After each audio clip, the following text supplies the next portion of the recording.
Hello, hello, hello. Gourd King back again with some more Batman Arkham Knight. Happy to be with y'all this evening. Hey, what's up, brother? How you doing? I see you in the chat. But if you come to this video live with me or late, make sure you hit that like button. And if you are in fact here live, let's do a bit of chatting and talking while I Batman it up. Oh, and look at that. We can levels up. So do I level up my Batsuit or... No, let's do combat. Combat's awesome. Combat involves hitting. And I can't. It appears there's nothing to it. So, hang on. How's about... Oh, let's do our Batmobile. Nope, can't do that either. What can I upgrade? Gadget skills? Yeah, there we go. Alright, stun duration, disarm. Let's disarm. That sounds good. Now we're Batmaning. After I pick an objective. Which, let's do the heir to the cowl. Someone's lit a burning bat symbol on the Gambi store rooftop. Gambi? Or a threat. Time to find out.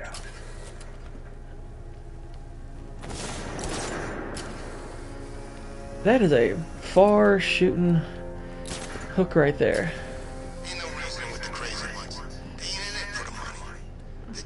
It's an L. I'm on the L tracks. Isn't that cool? But let's fly. Or I guess float. So the cure you knocked back in Gotham City didn't work after all? I'm not surprised. I pumped about 3 pints of blood in you that night. I couldn't stop. I just wanted us to be close. Oh, awesome, dude. I'm happy to hear that. And speaking of Elden Ring, it won't be too... I mean, it'll be a little while, but it appears that... I have a poll up in my community section for what I'm going to be playing next, and it looks like I'll be playing the From Software game, so that'll put Elden Ring on there.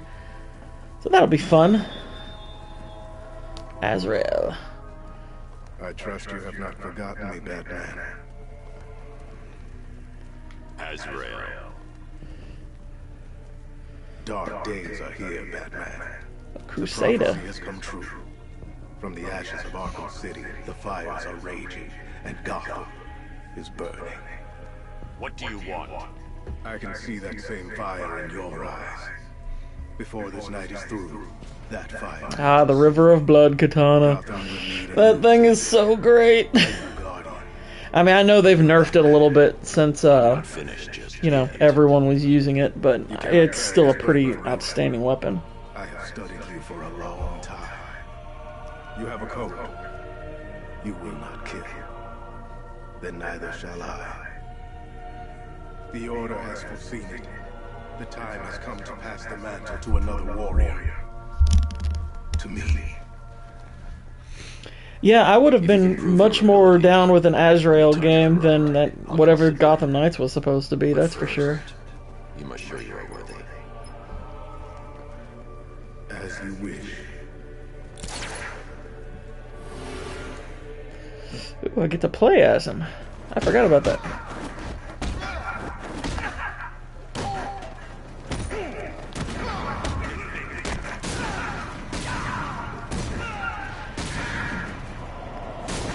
Look at that. Seamless. I couldn't be more worthy. I didn't kill anybody. Contact me when you're ready to take the next step.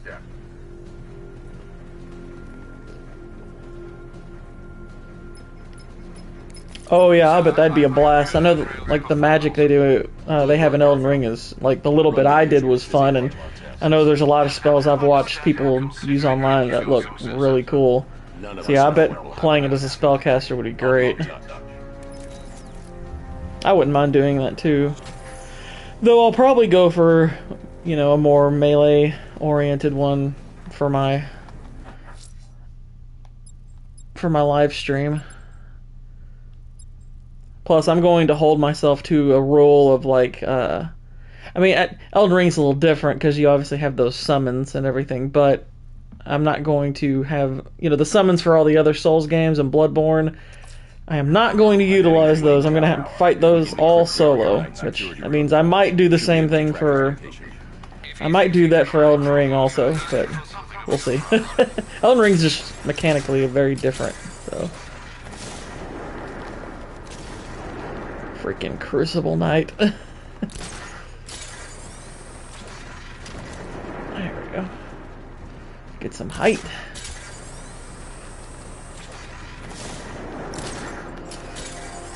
General Kenobi! That was a required response. I had to do it. How you doing, Israel? You just... I don't even know if you saw it. You're Israel, and I just did a mission with Azrael. So, it's like I saw you, if you were a Crusader.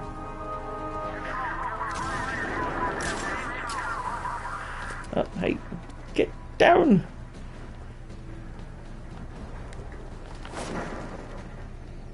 Ah, here we go. Wayne Industries, or Windustries for short. It was Destiny, but not the game. Like the thing, the concept.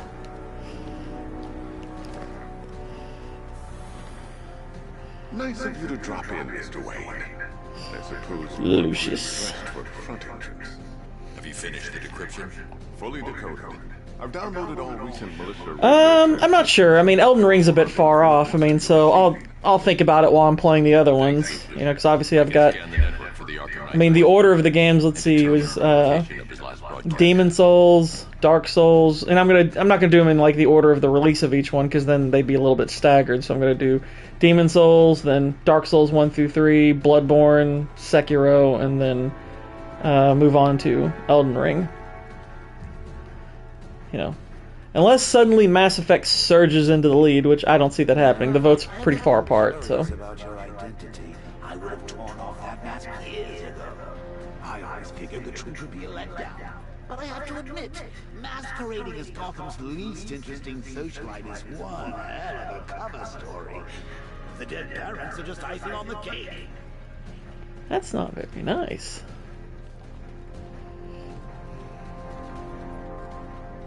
It's a bad idea to walk out in the batsuit while Lucius's PA is still here. Which one is the best From Software game? Well,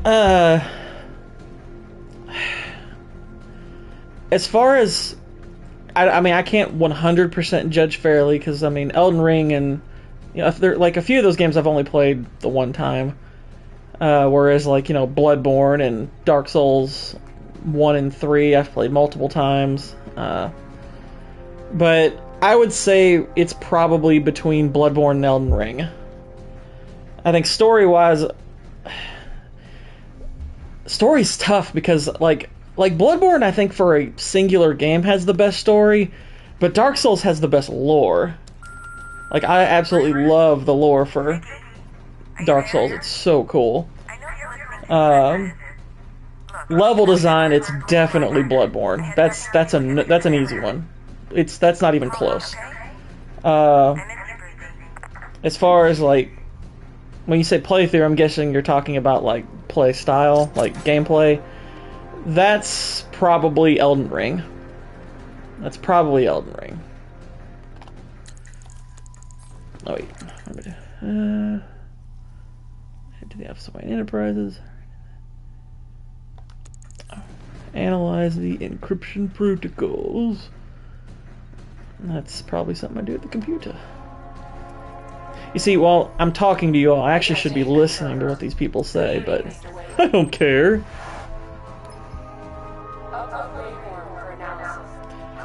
Funny thing about this game is I really loved Arkham Knight the first time I played it, but replaying it directly after the other two, I don't like it as much this time around. I mean, I still like it a lot, but Knight's It transmitting is from the Miyagani tunnel. not as good as I remember. Glad to be of assistance, Mr. Wayne. While you're here, I've been working Yeah, I saw the director saying that, and that doesn't surprise me at all. That's exactly what I thought they were going to do, which is why I was never all that interested to begin with. You'll like this. Wrote it myself when I saw what you were up against this evening. The drone virus hijacks the militia tanks. Well, that's the aim, Jonah. And causes them It's supposed to target their allies. spook you. It does a great job of that. I think it's awesome. You'll like this. I'll be in touch as soon as it's ready. Now, if there's anything else you need, I'll be here all night. It's not like I could leave this city even if I wanted to. Yeah, I wasn't remotely surprised to find, that, I mean, he admitted it, and I'm like, yeah, I mean, that's, I don't think it surprised me that much that he would admit it. There's no real risk in him admitting that, like, at least as far as, like, the media is concerned. Now, that might throw him out of favor with some fans, but Hold off until I get there. I don't know. I feel like if you're a fan of the game, but you're not, like, really woke or anything, I don't see how you still didn't know what was coming. And most of, like, the other, like, content creators I know that were watching it kind of expected something like this, so I think maybe some of them were surprised how soon it came, but I wasn't. I thought that was coming really soon, and I think the next episode's going to be largely the same. I'm actually already hearing that the next episode's going to be that DLC where they reveal,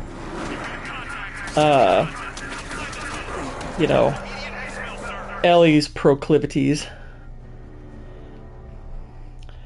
Do I like Mass Effect more than the From stuff? Yes, Mass Effect.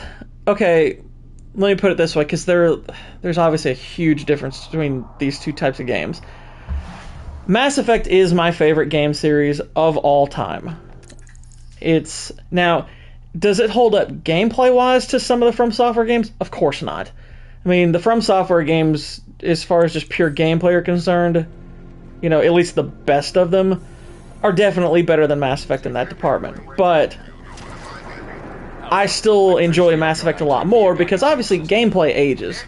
But part of what makes Mass Effect great is the storytelling aspect of its gameplay, where you're kind of directing its story, and there's not many games that do it better than the Mass Effect trilogy. As far as, I mean, yes, your character's going to follow certain beats every time, and your objectives are more or less the same every time, but how you get there in many ways is largely up to you, and I really love that. So, I mean, and it's for me the best, like, gaming universe ever made. Like, I genuinely love, like, the lore. Like, it's the first, like, video game, like, sci-fi universe that I think has rivaled, like, Star Wars. Like, I think the Mass Effect universe, as far as, like, lore and storytelling, genuinely rivals Star Wars in, like, depth and interest.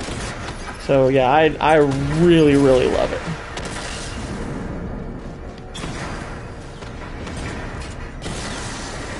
And that's despite certain flaws with it, too. I mean, I know a lot of people hate the ending. I personally think the ending's... Yeah, I mean, I do think it rivals Star Wars. Now, granted, the alien variety is not as high as Star Wars. I mean, I don't know if anything other than Star Trek, there's probably nothing that rivals the sheer number of alien races as Star Wars than Star Trek. But what makes Mass Effect so good is that the alien races are given a lot of, like, depth and history that makes them feel like they could be real.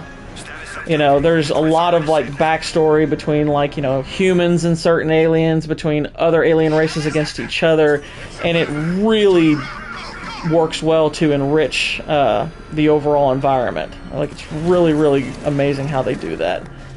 So, yeah, I think the Mass Effect universe is phenomenal. I think it's absolutely phenomenal. Which game would make a good show if they made one? Well, I think Mass Effect would make a great show, personally. I know that there's some kind of live-action Mass Effect project in the works. I don't know if it's a show or a movie. If I had to guess, I'd say it might be a show. There's another blast. But I'm hoping it's a show, because I think it would be really difficult to. I think it'd be really, really difficult to do Mass Effect as just one movie. I think that'd be extremely hard.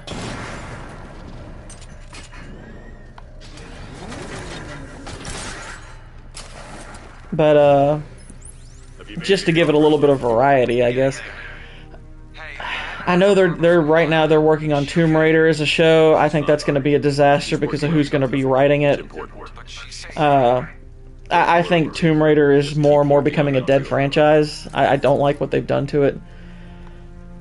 I mean, granted, I don't have a huge attachment to it, but I know what like Lara Croft was supposed to be, and they've just, other than like the first like Angelina Jolie movie, they've never even tried to get that right. I haven't seen The Last of Us. I've only like read stuff about it, and I know what the last episode was, so I have not watched any of it. I don't have HBO Max, so I can't watch it. And it's not on AMC, it's HBO. But I was actually amazed that they did such a poor job with the Uncharted movie. At least from what I hear, they did a really poor job with the Uncharted movie. Because to me, it's like Uncharted should have been a slam dunk good summer blockbuster. Like that's one like you have to kind of try to get that wrong. So there's no really good excuse to get that one wrong. And part of it is, like, you could argue that, oh, well, they miscast Drake, and that very well could be the case. I don't necessarily think it was a bad idea to do the young Drake thing, but, you know, you got to couple it with a good story, you know? You've got to do it right, and by all accounts, didn't do it right. And that's kind of... I mean, for crying out loud, if they can get Sonic the Hedgehog right, how can they not get Uncharted right? That's ridiculous. Come on! Let Robin out of his cage! You can't force him to slave over your cure! Let's see, I guess what? Plus, if he gets himself killed out there, won't have to tell him about Barbara. It's win-win! I mean, to me, it's like... I don't know if I saw much of a point in doing The Last of Us as a show. Like, even if I thought they were going to do it right, I don't really think it needed one. You know? I feel like you could, if you're going to adapt it live action, I think a movie of the first one was really all you needed. But... There's a fire. Like a whole show to adapt a story that's already great, I don't see the point. It's like, do one movie, you know, do it exactly, you know, almost exactly or completely exactly like the game did, and then be done with it. And then never touch that crappy second game. And you're fine. Look, Bats, things change. Now it's just war, with you sitting right bang in the center. Look at all these fans. Of course, like with any war, there are casualties. It's inevitable. Yeah, I heard they did a really good job with the opening. Like, I heard the first episode was great. Now, I heard some people, like, say that people were overblowing how good it was. But still, for the most part, I was hearing, yeah, it's pretty dang good. But I mean, like I said, I can't. I don't know for sure. So Near the clock tower. His captors will pay. Happily ever after. You blamed me, of course, but you were wrong.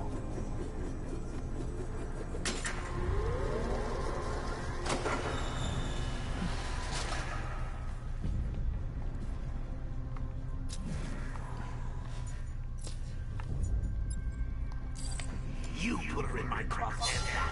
Oopsie daisy. Oh, he died. You see, people trust you. They believe in you. They follow you into your war, and you are about to get them all killed. Yeah.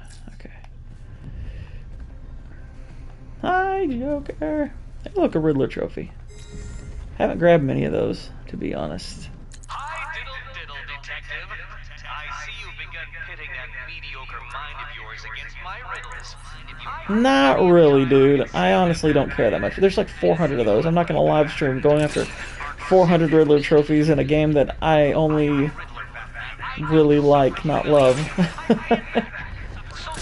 I'm not that down with it.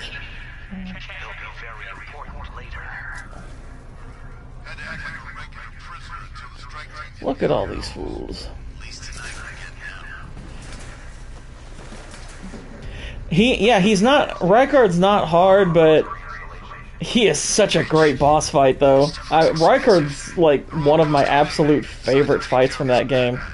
Like, that's the best, like, puzzle battle that I think From Software's ever done. That was freaking great.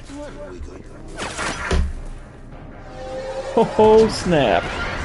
It's the Arkham Knight. How do you think it holds up against Blade Runner's lore? I mean, Star Wars, Blade Runner, and Mass Effect, it's kind of hard to compare those. I mean, there's elements to Blade Runner that I could compare to Mass Effect, but... And there's even some themes that have similarities. But, I mean...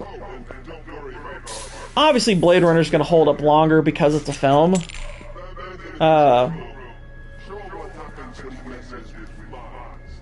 But, I mean, as far as, like, which one does it better, that's probably more going to be a matter of taste, or really even just the moment-to-moment preference of which way you want to experience it.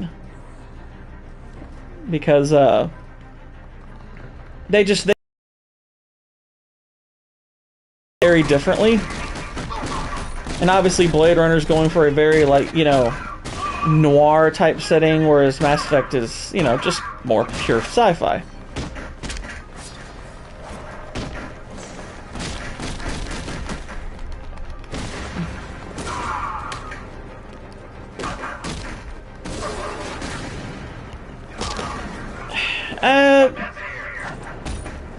I mean, again, I'd say no, just because, again, I don't think games age as well as movies do.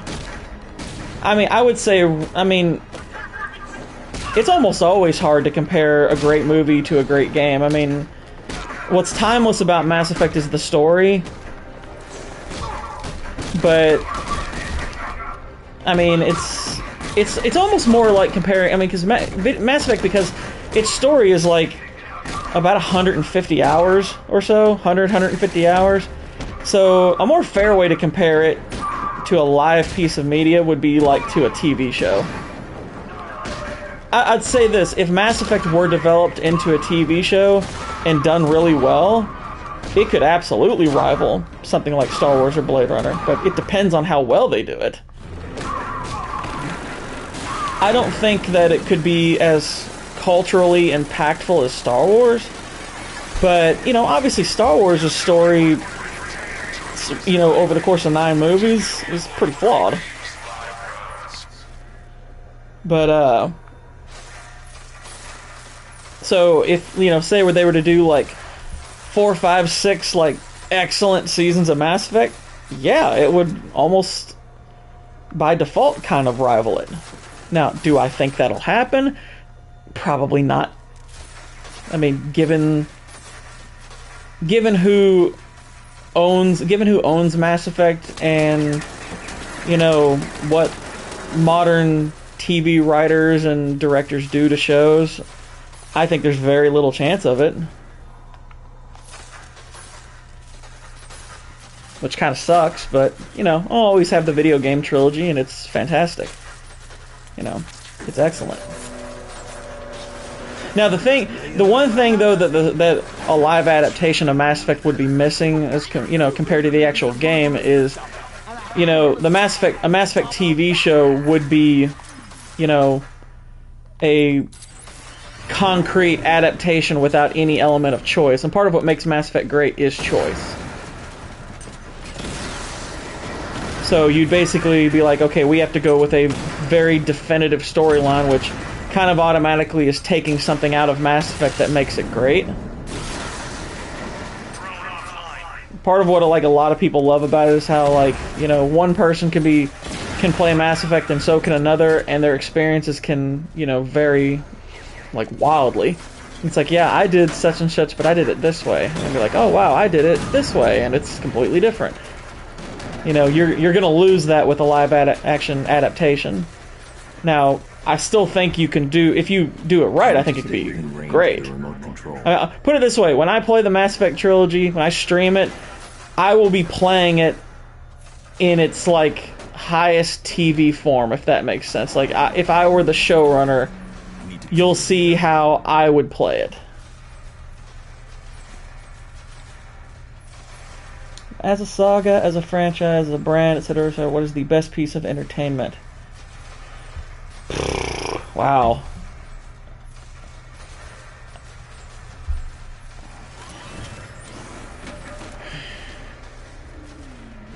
Best piece of entertainment. Gosh. That's tough. That's really tough. I would say this, it's almost certainly not going to be a video game. Video games are just, they're just prone to aging in a way that other mediums aren't. So there's kind of almost no way it can be a video game, which, I mean, maybe not for some people. I'm just saying, for me, that would be a pretty tough sell to say a video game could even take that crown. I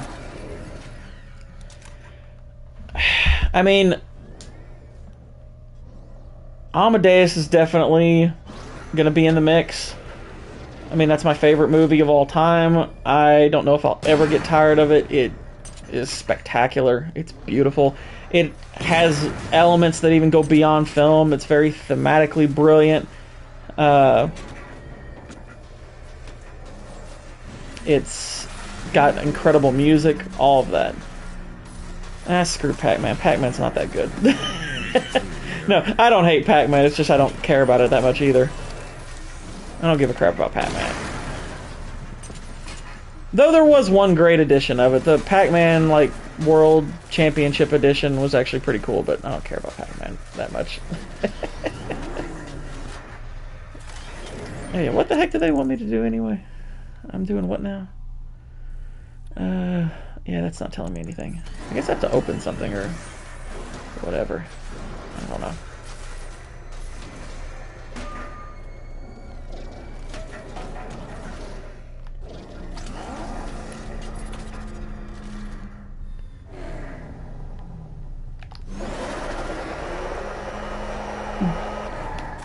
Yeah, I can power slide, ain't that neat? Who cares? Let's see.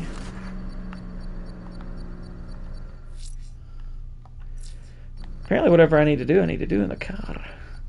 I need to do it in the car. I don't think it's shooting. It's not really doing anything when I shoot it.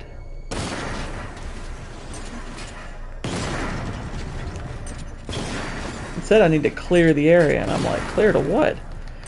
I've already killed all the dudes, blown up most of this stuff.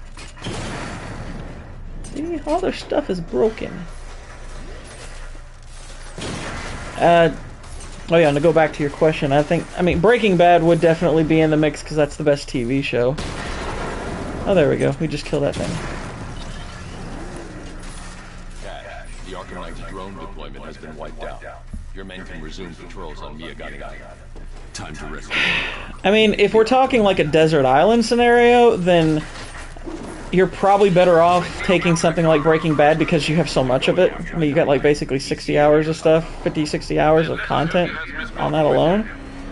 But if it's just like if it's just a question of what the best is, then I probably would lean Amadeus. I probably would lean there. I would definitely take, like, if I had a choice between taking like the Star Wars saga with me to a desert island or just the one Amadeus, I'd take Amadeus. Now if it's like the Lord of the Rings trilogy, that'd actually probably be pretty, that's a pretty good argument. There's a good argument for that one. That'd be really tough. But yeah, it's it's hard to answer that question without thinking of it in a really like multifaceted kind of way.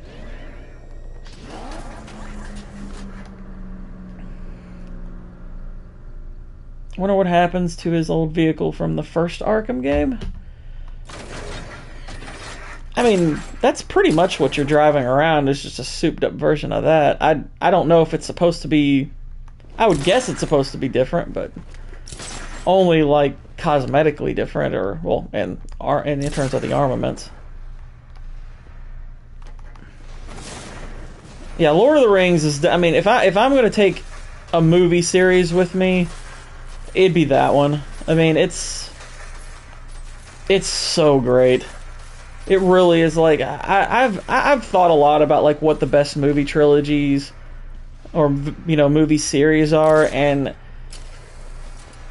you know, there was a while where, I mean, there's times where I've, you know, considered other ones. I thought, you know, okay, Toy Story's trilogy's great, but I'm like, I'd take Lord of the Rings over that pretty easily. And again, the fourth entry sucks. You know, The Godfather has 2 great movies, but the third movie's not very good. You know, there are strong trilogies like the original Star Wars trilogy, but gosh, Lord of the Rings is so freaking good. It is so good. I mean, that's like the closest you ever come to a trilogy or saga where you're like, I ain't changing nothing about this. You know, and it's not perfect necessarily, but it's dang close.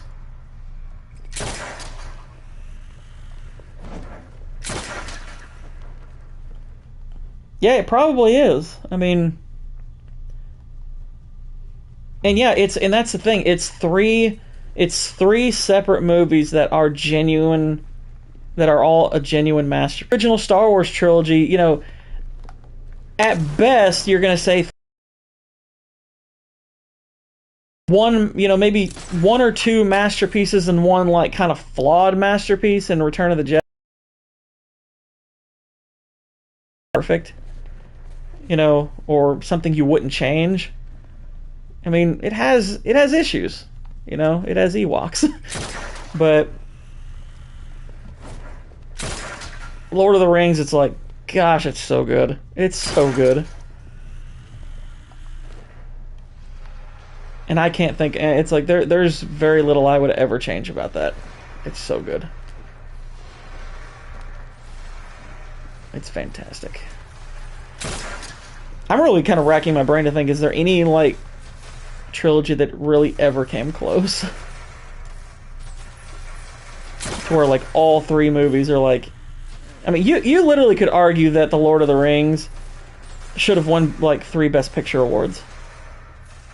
You know, it probably should have 3 Best Picture awards for each individual movie. That's pretty nuts.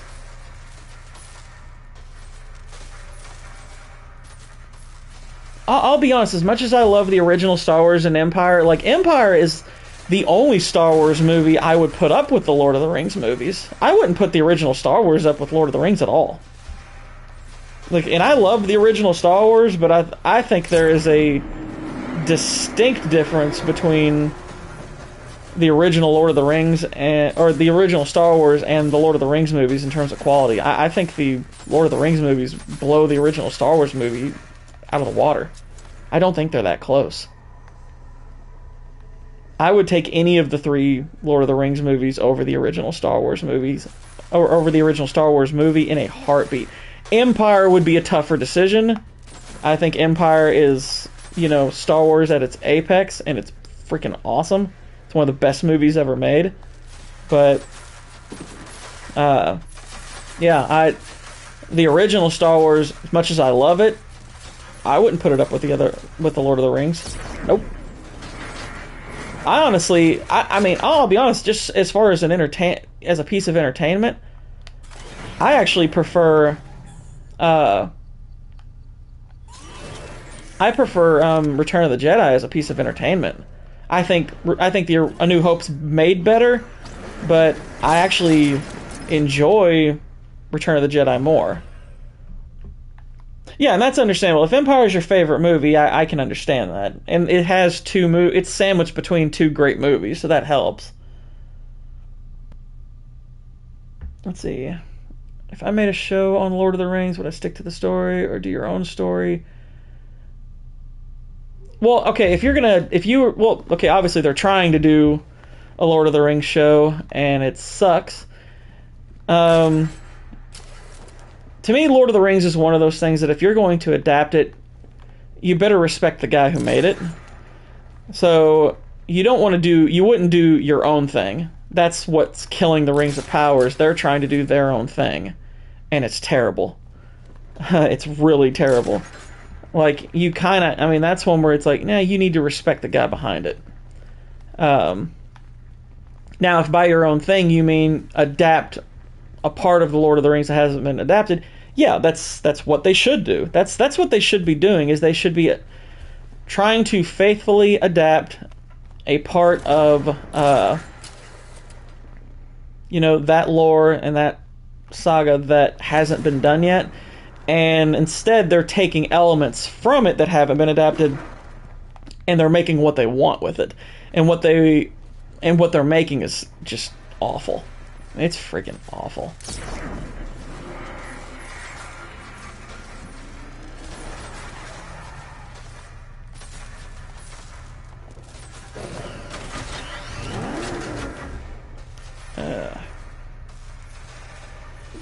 I'll be honest, I'm not sure which Lord of the Rings movie I like the most. I would say it's almost certainly between Return of the King and Two Towers, but I'm not sure that I would put Return of the King over Two Towers. That's a tough call for me.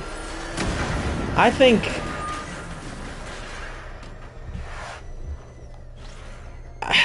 that probably I would say Return of the King has maybe the best moment of the trilogy. And I mean, like I said, they're all near perfect, but as just a singular film, I kind of feel like Two Towers might be the best. I might say that's the best one.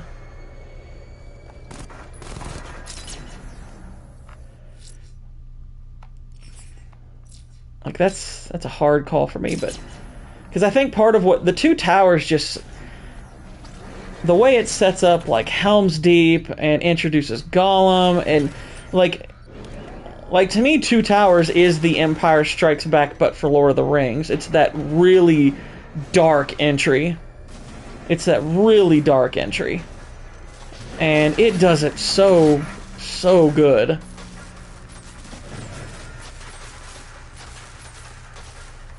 It says aim the line launcher, but I'm like, okay, how? What?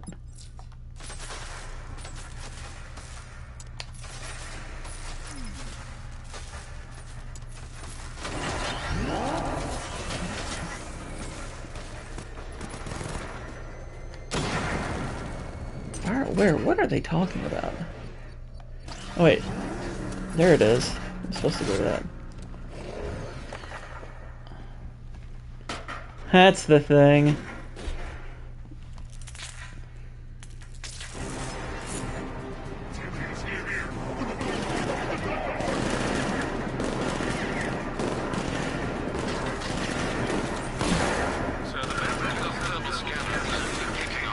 Thermal scanner. Woo. He knows where she is. He's not getting. Yeah, I mean, there's so many great moments, and plus, I mean, it's no small thing, you know, having to end a saga that good. I mean, you look at how many different IPs ruin their endings. And not even just like adaptations, like even in their original form, a lot of the time, like whether it's like a TV show or even a book or whatever, the ending won't live up to, you know, the rest of the show, or just doesn't end well. I mean, it's like that happens all the time. And, you know, obviously, you know, if you read the books, you know, the ending for Lord of the Rings is great. So, I mean, they had what they needed to follow, thankfully.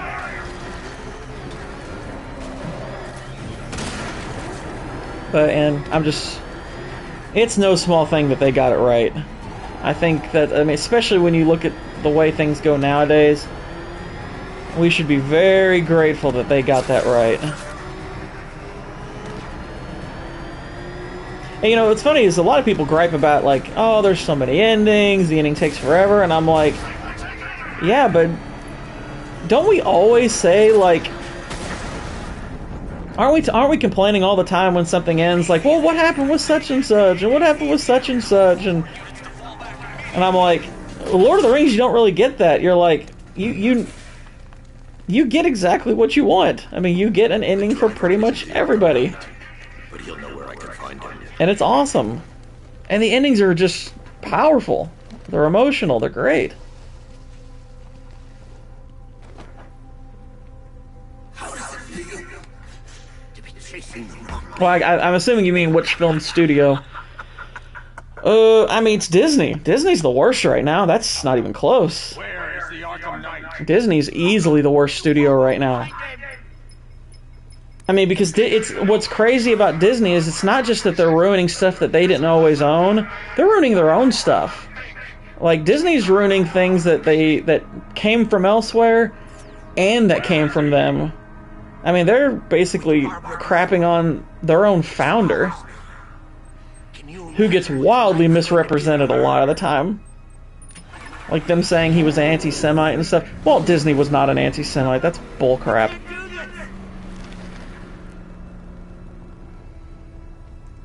Well, Peter Jackson gave a crap. That's the thing, is Peter Jackson cared. That's dark. Yeah, crush his head. That's really messed up. It's like, Batman, come on now. That's dark even for you.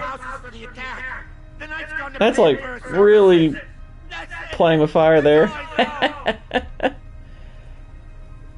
Yeah, you're exactly, Johnny. Yeah, I mean, it's hard for it not to be. It's hard for it not to be Disney because they own. That's like they have Star Wars, they have Marvel, they have all their crap. You know, they have a lot of the stuff that 20th Century Fox owns. You know, because they now own 20th Century Fox.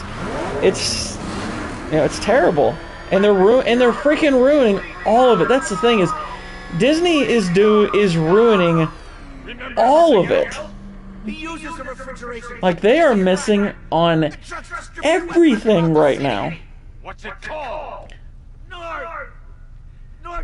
I wouldn't even call The Mandalorian lightning. I think The Mandalorian's okay. I think The Mandalorian is fine, what I've seen of it, but it's about as vanilla as Star Wars gets, as far as, like, I'm you know, I had heard all the people like hyping it up and stuff like that.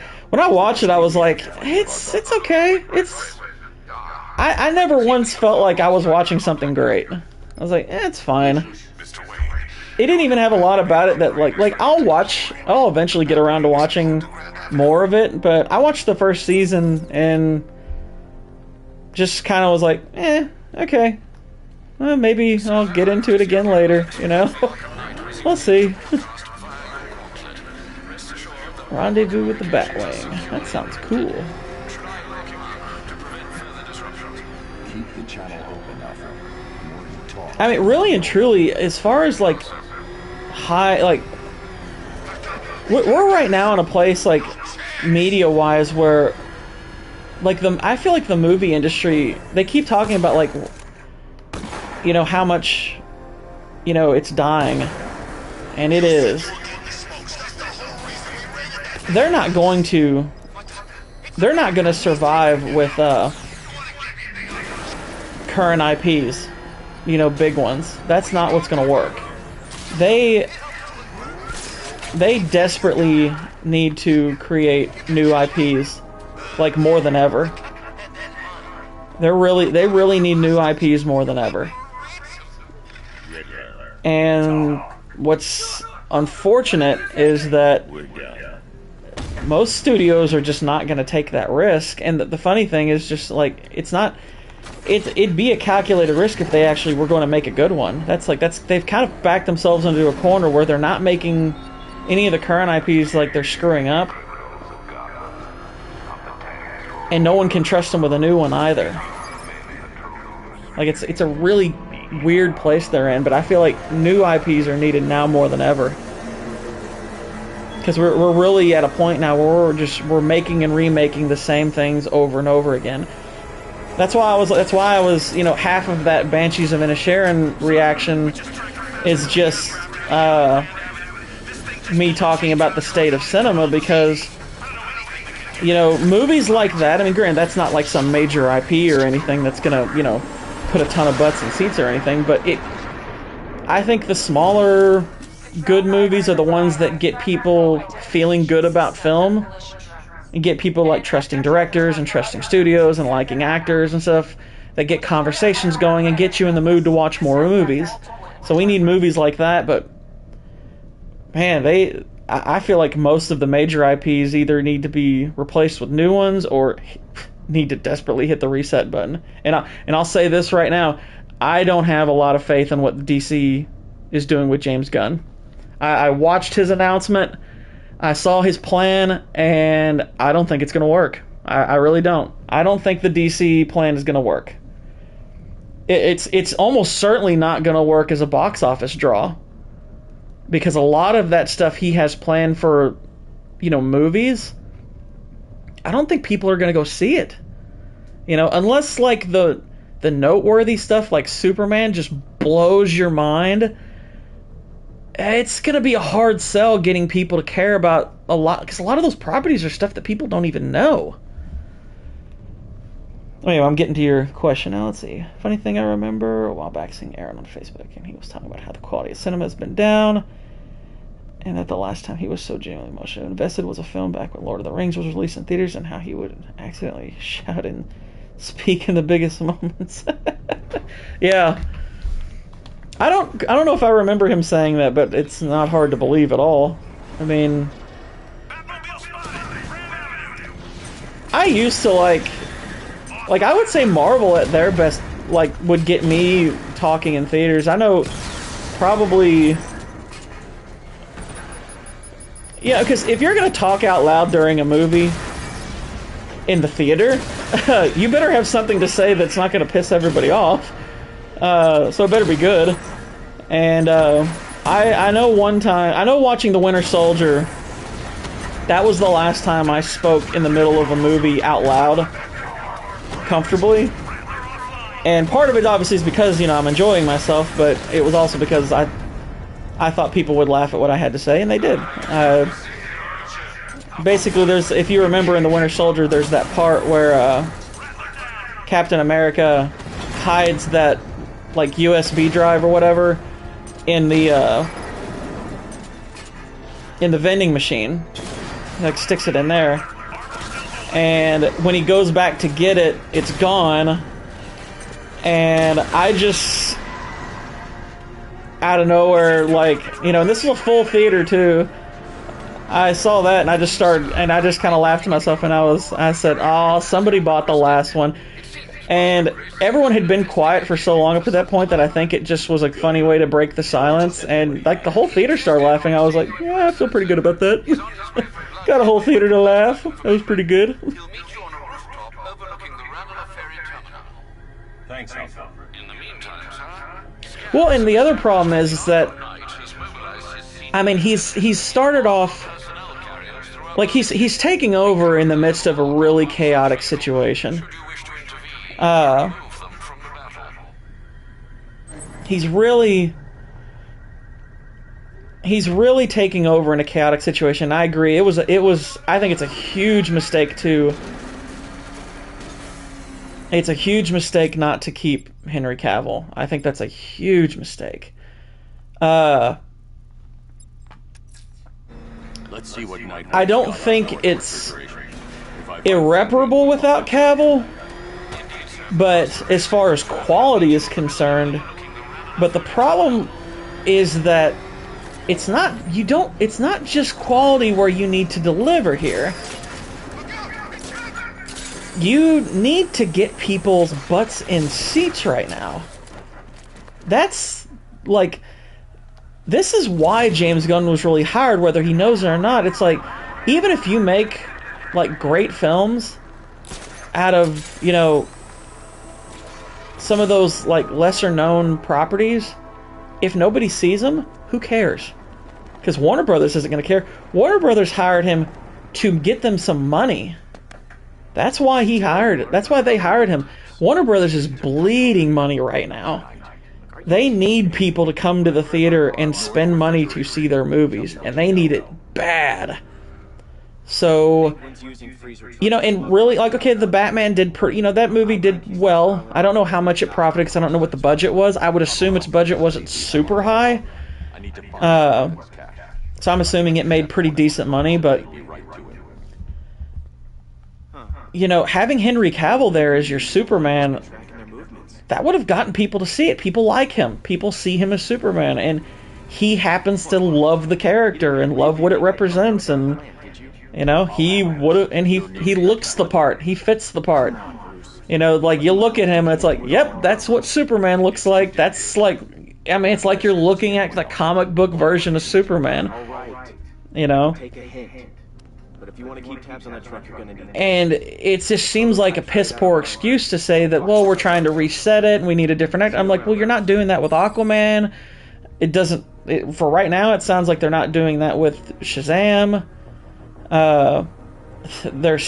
They're talking like right now like they're not going to do that with the Flash, and I'm like, James, you might want to abandon him and say you're going to abandon him, because I don't think it matters how good the Flash is. I think the Flash, if it's great, I still think it's going to bomb. Because I think people are just freaking weirded out by Ezra Miller, and it's like, nobody's going to want to see him. It's like, people hate his guts.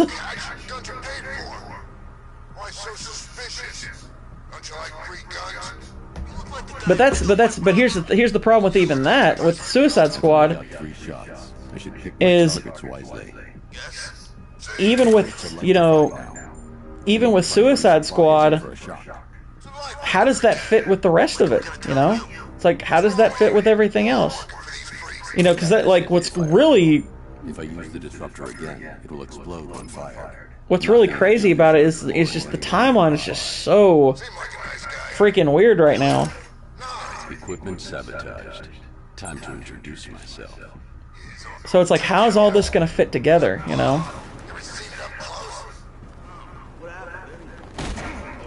I think, honestly, James should have let everything play out, all the rest of the movies. He should have let them play out. And then just was like, okay, from here, we're going to hit the reset button. But we're going to keep, like, I don't mind him keeping certain actors. Like, I think keeping Jason Momoa as Aquaman, if you're going to do an Aquaman movie, I think he's a great choice for it. People wonder, how did Aquaman make so much money? I'm like, because Jason Momoa actually made a good Aquaman. Yeah, it did kind of appeal to the Asian market, but, Aquaman actually is it's a fun, dumb movie. And part of the reason is, Jason Momoa was a good choice to play him. He's, he's good looking, he's charismatic, he looks the part right, I think keeping him is fine. I think they should keep Henry Cavill. I wouldn't be against them keeping Gal Gadot. I think she's a little bit more expendable than some other people thought she was, but I was like, yeah, I'd be okay with keeping her. I mean, she's gorgeous, so I just don't think she's a great actress at all. I don't really even think she's a good actress, to be honest, but, she was fine as Wonder Woman. Full of weapons and explosives. But I think he should have let some of these movies play it out. I think the only one that you could have kept in timeline without disrupting things really is the Shazam movies, because Shazam kind of feels disconnected from everything, so you didn't necessarily have to let those go. That's kind of why I'm still a little bit more excited than most to see the next Shazams, because I liked the last one, but I mean, I don't know if they're going to keep it after this one. I know Zachary Levi is kind of on everyone's hit list right now, because he's not, part of their woke in crowd, but we'll see. I'd better tag the truck before startling the thugs inside. At this point, I would have preferred to see the next Justice League, but with Snyder's version still at the. It's not something because. So. I mean, I think getting rid of all things Zack Snyder is probably a good idea. I Now I just need to give them a little motivation to lead me back to their hideout. I don't think... I think Zack Snyder ultimately was bad for it. What did you forget? I don't think he was a good fit for really Subtlety works. any of If they hear the car, any of the DC stuff, really. to follow them. The vehicle tracker will remain. If they hear the car, Like he didn't, and that's not to say everything he did was bad, but I think that he was an odd fit from the beginning. I think his entire, like, the Snyderverse plan was bad. You know, obviously he had a version of, you know, the Justice League that was better than what happened. Like, I don't really blame Joss Whedon for the other Justice League. I think he was put in a kind of a no-win situation. But, you know, his version of it obviously isn't good. But I couldn't care less about them continuing the Justice League storyline from Zack Snyder's version. I really don't care. I don't think it matters that much.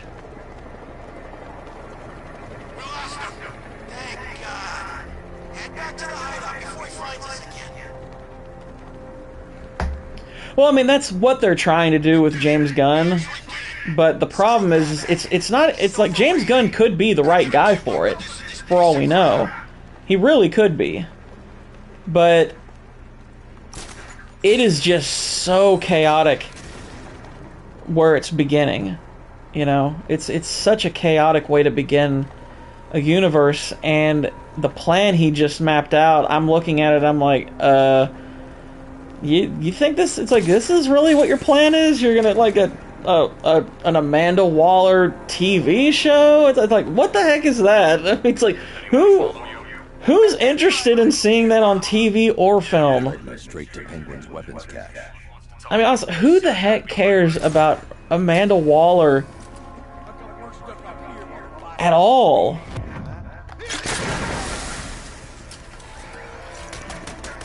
Like, I don't get that one at all. I think that's one of the weirdest ideas I've heard. I don't know if anyone's gonna watch that. I'm like, that's how you're wanting to start? Yeah, let's do an Amanda Waller show. It's like, why? It's like, I know Viola Davis is a pretty good actress, but I'm like they're acting now like she's like really, really amazing and special. I'm like, she's a good actress, but do you think she's a draw? Although, for all I know, they're not keeping her. I don't know. I don't even know what their plan is as far as casting.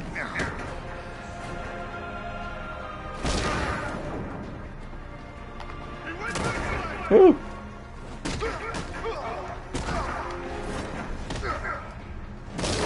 Bat smash.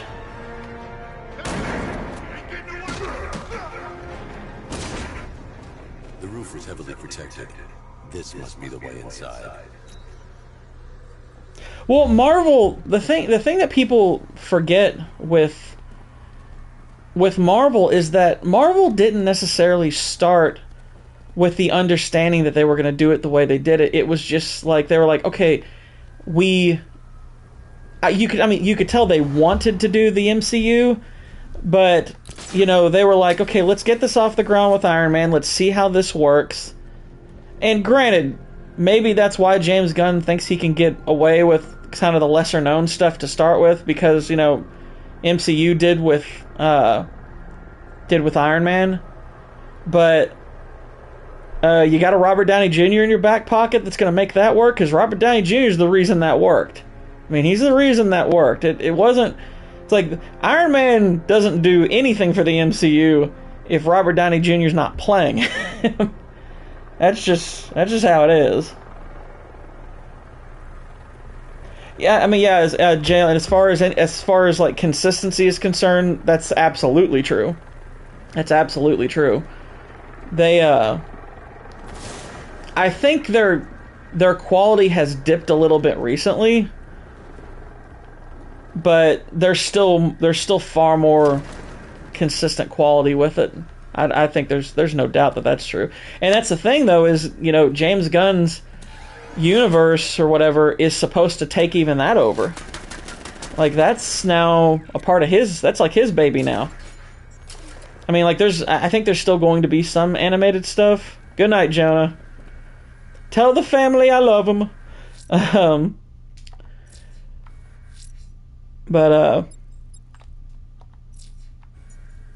Yeah, I mean, a lot of, like, the animated stuff that's going to be coming is going to be a part of James Gunn's DC universe. I can't disrupt the deployed sentry gun. What? Why not?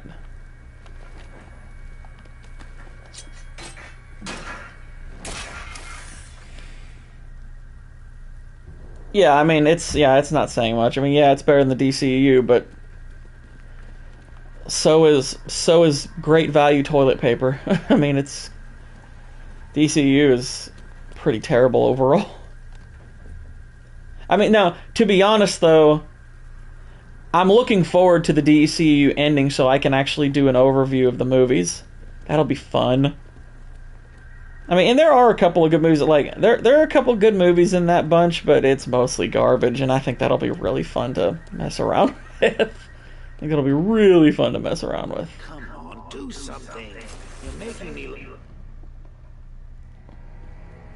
What do we do about the bad? What do we do about the bad? I mean, I can't say anything about Young Justice. I haven't seen it, but I know you're a fan of it. Yeah, I think Reeves' Batman has potential. I definitely think there's a lot of room to improve. I think the first one was bloated, and I think it was bloated in a lot of ways. You know, kind of hollow compared to what people thought of it. Like when I saw, like, before I went and saw it, you know, I saw that, like, IGN gave it like a 10 and all that, and I was like, oh, okay, well, must be great. And you know, I thought the trailer looked fantastic.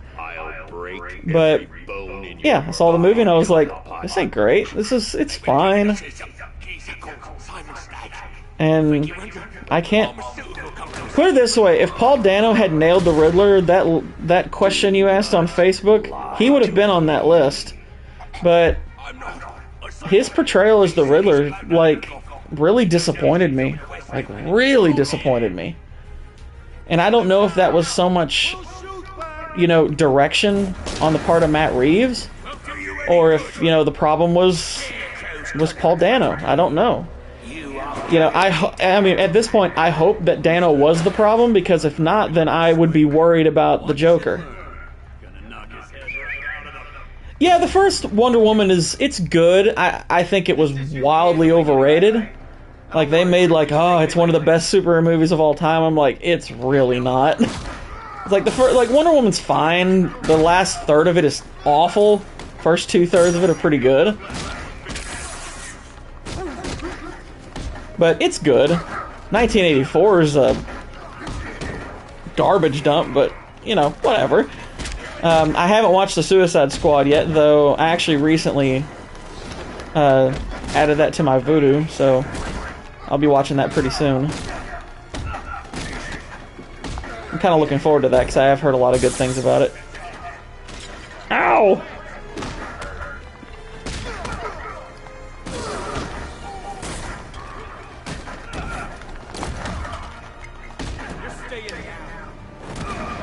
I keep forgetting I have him with me. I can be Nightwing. Nightwing's actually pretty cool in this game.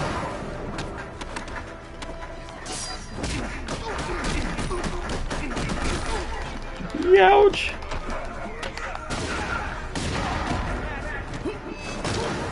Oh yeah.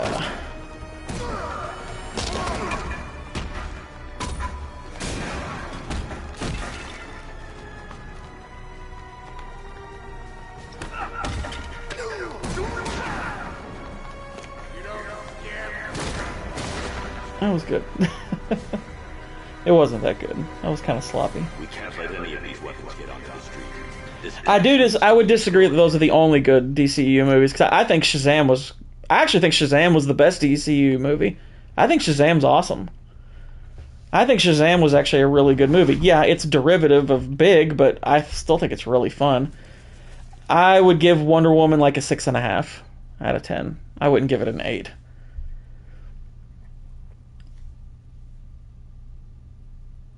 Yeah, the first Suicide Squad movie with like Will Smith and all of them, gosh, that is one of the worst movies. That's one of the worst superhero movies ever made. Bruce, you need to That is absolutely awful. And you know, it's funny because there's a lot of people right now that want, you know, kind of like they got the Snyder cut for Justice League. They want David Ayers' cut of the Suicide Squad, or I guess this one's just called Suicide Squad. I don't know. There's and there's just Suicide Squad. But David Ayers' Suicide Squad, that's what people want, is his cut of it. Like, because they know he's really pissed off about how, you know, they chopped it up. Because, I mean, you can tell they chopped it up a ton because the editing, particularly in the first, like, third of the movie, is just horrendous. But I have a hard time believing that even the quote-unquote correct cut of the movie is going to fix it. I have a hard time believing that. I mean, it's just so bad. Are you out of your tiny mind, Bats? Pull that trigger and you'll kill us both. That's the fun of it. Let's even add another. Why not? I guess we need to leave and then blow it up. Why do they keep pointing me to it? Pull that trigger. See, he's warning me. I'm not doing it. Normally, I'd pay good money to see that kind of thing, but we really don't have the time. Let me in the grate. I guess we're talking. Going after Barbara. I'll contact you as soon as I track down. I'm coming to get you, Barbara. Thanks, Dick. I appreciate it. What are friends for, Bruce? Like, I have a hard time, like, because people forget what David Ayers, and David Ayers has done a movie that I thought was really great. He did that movie End of Watch with Jake Gyllenhaal. Shutting the vault door will contain But the rest. that's not by itself enough, because he also did the movie Bright. And I don't know if anyone here saw the movie Bright, but that movie is awful. That is a horrible movie. Like, that is one of the dumbest movies. So I'm not convinced that his vision would do any good. Like, I don't know if it would fix I need to things. close the vault door and contain the blast. Do I just do this by hand? I guess you just do it by hand. I thought it would be more complicated. That's a big door. Seriously, Batman's moving that vault door by himself. Huh. That's pretty big.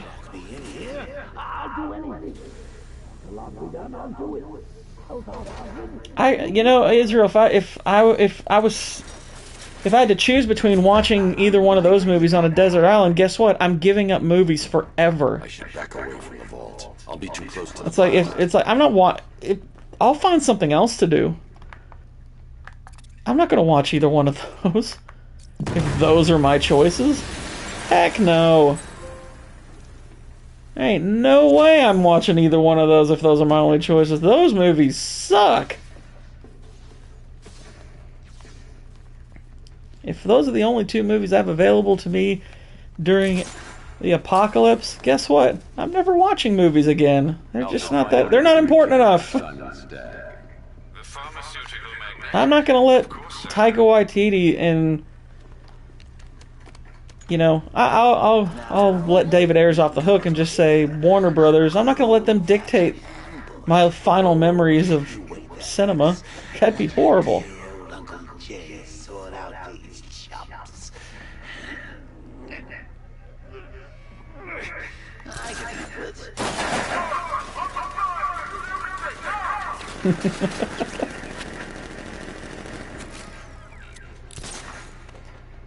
That's funny. I need to find somewhere I can get a clear shot to take out the militia ambush. Well, looks like we're going up that parking garage.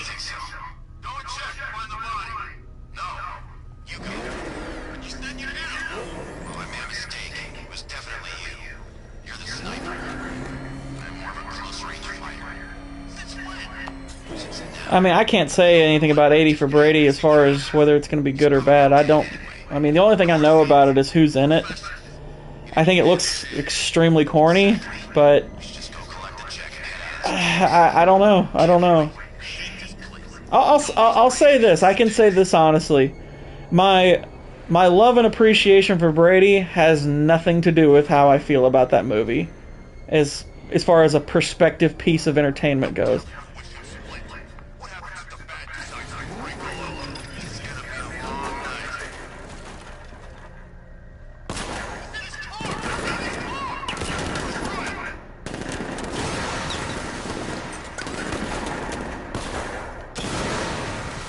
Haha.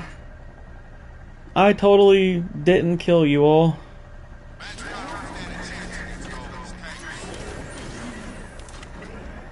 Oh, really, fool. But, I mean, like I said yesterday, the reviews for 80 for Brady are not bad. They're shockingly not bad. You know, I don't... And here's the thing, I know we don't trust critics anymore, and for good reason, but at the same time, I don't see any reason for critics to give this movie any kind of pass. You know, if anything, there's just as much incentive for them to give it more garbage. So it having a rating in like the 60s as far as percentage goes, that's not bad. That's not bad. Now, I don't know if its review, if it's going to stay in the 60s. I tend to think it won't. Range of the remote control. Because it was like the 60+% was after, I think about 30 some odd reviews, but that's generally a good indicator of where it's going to end up, is somewhere in that range. Now, I'm not going to go to the theaters to see it or anything, but I can't say I'll never watch it. It'll depend on, like, what I hear about it. I'm heading to Stag's airships now. I mean, also, I think it looks stupid. I think it looks really stupid. But you never know. There are movies I thought looked stupid that turned out to be good before. It wouldn't be the strangest thing. Don't worry, Alfred. I'll go in on footage. It's not the worst looking preview I've seen recently. It's definitely not the worst looking preview I've seen recently. That would be Shyamalan's new movie. That movie looks like garbage. Well,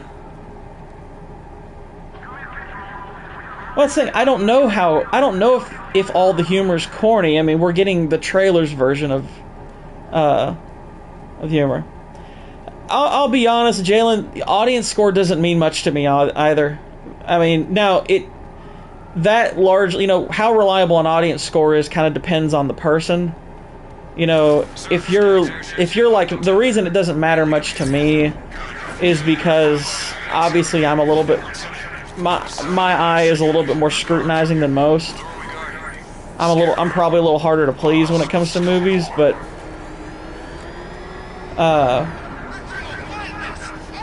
at the same time, like, now that used to equal me more agreeing with critics. Now I don't really trust the score for either. I mostly just trust my own instinct with something. I have a few people that I listen to what they have to say that I generally trust, and if they like something that I'm interested in, I'm like, okay, that's a good sign. But even then, I oftentimes won't agree with them. I mean, there's plenty of times where they won't like something, and I'll be like, I think you're all crazy. I think it's great. But, I think generally speaking, I'm probably more, I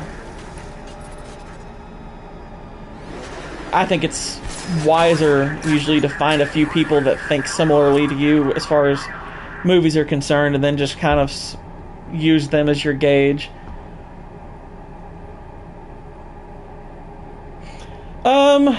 When they're different, I don't know. That depends on the movie, I guess. I think these days I probably lean more with the audience, but wasn't that long ago I would say it was the opposite. I would lean more with the critics, but it kind of varies movie to movie. Like, I think audiences generally like something like Transformers. I think Transformers is absolutely horrible. You know, I've always thought it was horrible. And, like, basically every one of the Transformers movies I think is horrible. But, you know, critics also, there's movies these days they also don't like that I'm like, they're crazy. This movie's great. But, yeah, it's kind of case by case. Dang it. I don't like the controls for this game at all. They're so freaking annoying. I guess that didn't have much to do with it. No, he's not.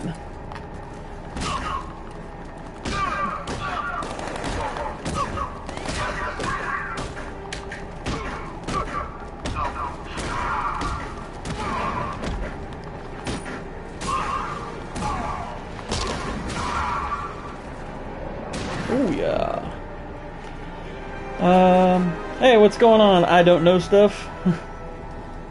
Let's see. You know what sequel enters Battle Dumb and Dumber 2? You think so? I mean, I never watched either of the Dumb and Dumber sequels. The first one they did where it didn't have Jim Carrey or Jeff Daniels, I was just more asking, I was like, why does this even exist? I just thought it looked, and everything I thought it looked terrible. I thought, you know, everything I heard about it was terrible. So I was like, I'm not even bothering with it. And then Dumb and Dumber 2, I never bothered with because I was just, I was like, it'd been forever since that movie came out, so I was like, who cares? I'm doing good. I'm doing good. You know, just playing some Batman. And honestly, I'll be honest, I'm kind of ready to be done with these Batman games because Arkham Knight it's not as fun the second time. Arkham City and Arkham Asylum are still pretty great. I don't like this one as much. I used to like this one a lot, but I'm not feeling as warm about this one as I did first time I played it, which kind of sucks. But it also could be that I'm just excited about the fact that it looks like everybody's voting for me to play the From Software games next, and those I love, so I am pretty psyched to be getting into those. But that comes later. No, I mean, Israel, I knew you were talking about the sequel that had Jeff Daniels and Jim Carrey. I knew you were talking about that one, but you said sequel, and I figured, well, I'll touch on both. Why not?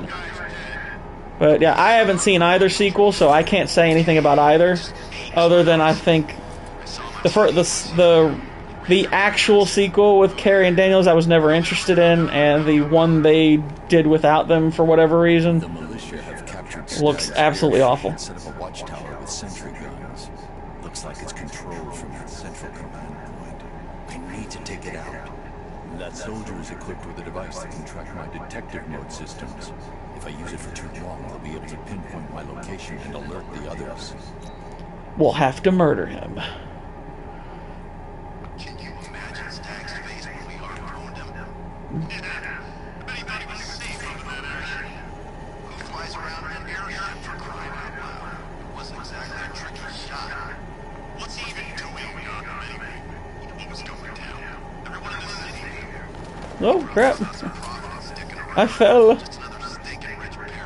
Okay, so you said you were playing this too. Well, I hope you're enjoying it. Is this your first time through it, or have you been on this train before?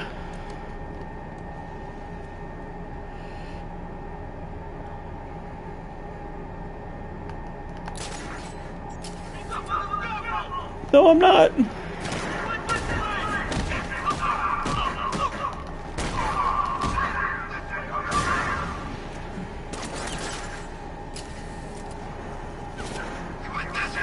No, I didn't. Oh, wow.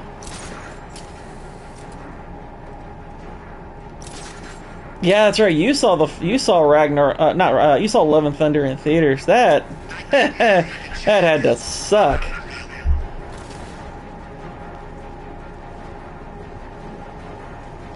Now, yeah, Suicide Squad, I also saw that in theaters, and my gosh, that was horrible.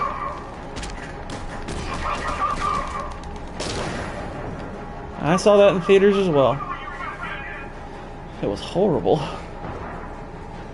I saw most of the early DC films in theater. I saw Batman v Superman in theaters. I didn't hate that one the first time I watched it, but I didn't love it either. I mean, I was kind of mixed on it. Oh dear, I got killed.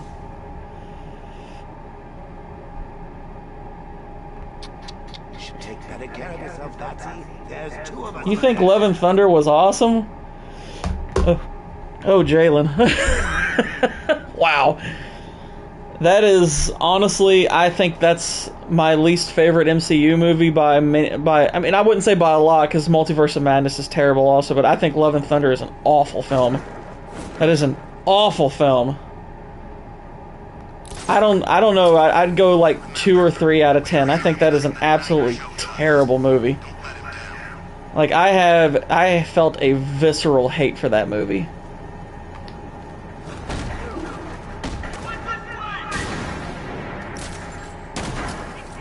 Whoa.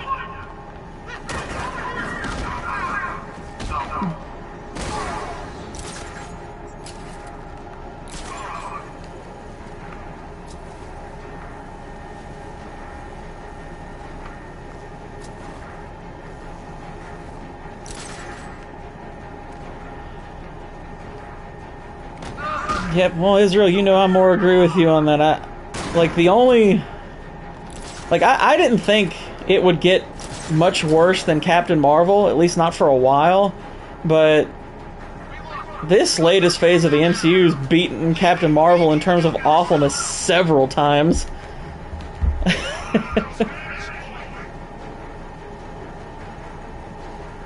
I haven't seen Wakanda Forever. I didn't like Black Widow either. I think Black Widow's a mess. I didn't outright hate Black Widow, but it's not a good movie at all. That movie is a huge mess. And the ending to Black Widow is just ridiculously stupid. But I probably would... Now, I would say that...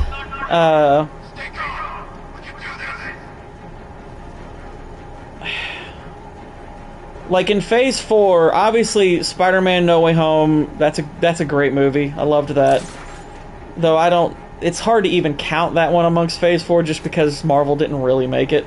It's not really theirs, it's more Sony's.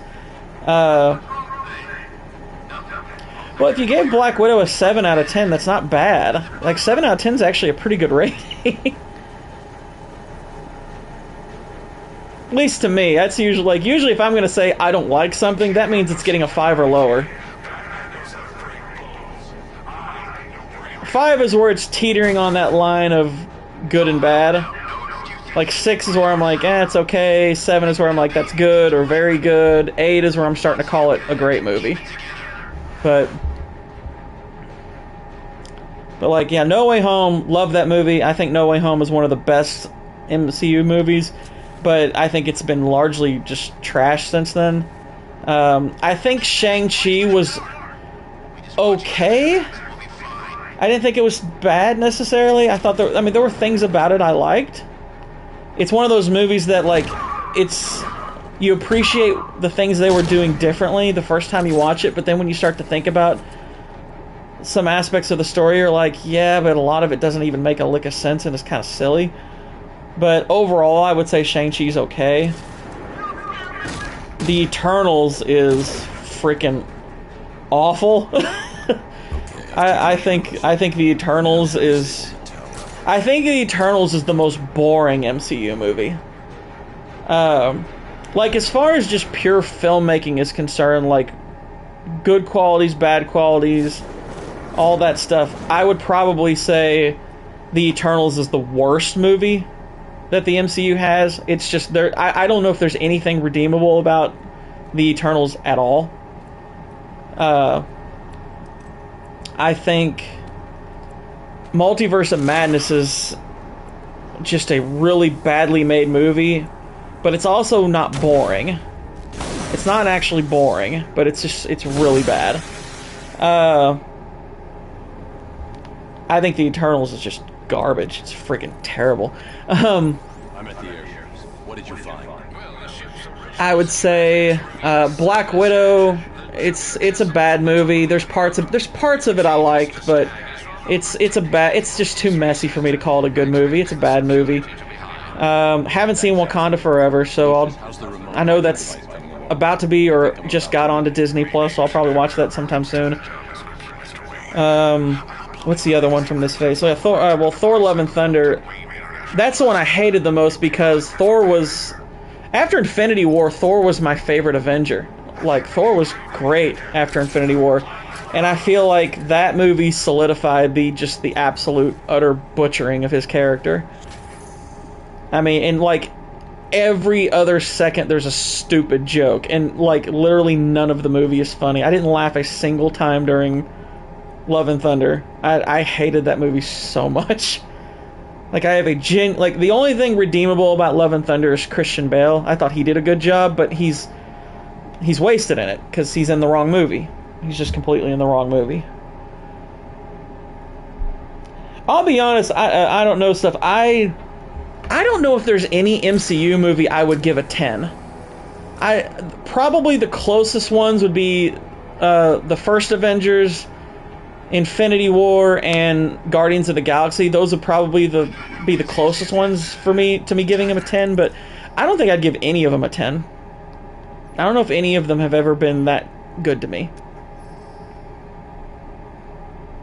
Yeah, I mean, that's fine. I mean, if it made you laugh, it made you laugh. I mean, you can't really control what you laugh at, but yeah, I didn't laugh once. Like, not even once. I hated the humor. I absolutely hated it. I did not enjoy myself one bit during that movie. I was just getting progressively more pissed off watching it. I was like, why is this movie like this? It's so stupid. Like, I would rather watch the Thor: The Dark World like 3 times over than watch Love and Thunder again. Like, I really did not like that movie at all. But if you liked it, I'm glad. I mean, if that's one of your favorite movies, that's fine. I think the first Avengers movie is great. I love the first Avengers movie. I tend to lean towards that being my favorite MCU movie. I think the first Avengers is absolutely fantastic. I think that is a great action. I think that's a great superhero movie, like top to bottom. So that's one of your favorite movies. So I'm like, okay, you could pick a lot worse, that's for sure, because that's a dang good movie. Yeah, you know, it's funny, Israel, when I go long stretches without talking about the Eternals, I tend to forget it exists too.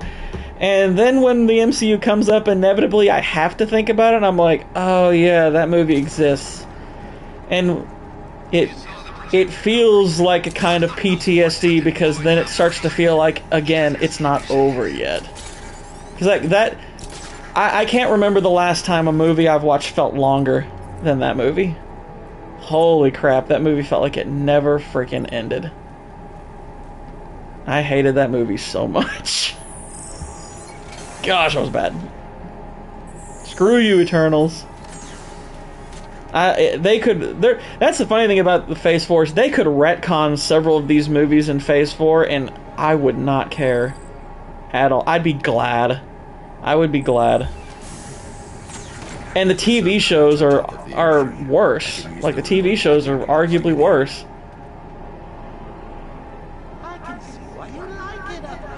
It's an interesting group. I mean, I wouldn't call any of those like I wouldn't put any of those like in my personal favorites. I think everybody's top 5, top 10 just about is going to look different. I would say the movie in your top 5 that's probably closest to my own, like, it would be you know, amongst some of my favorite movies would be the Kill Bill movies. I do love Kill Bill.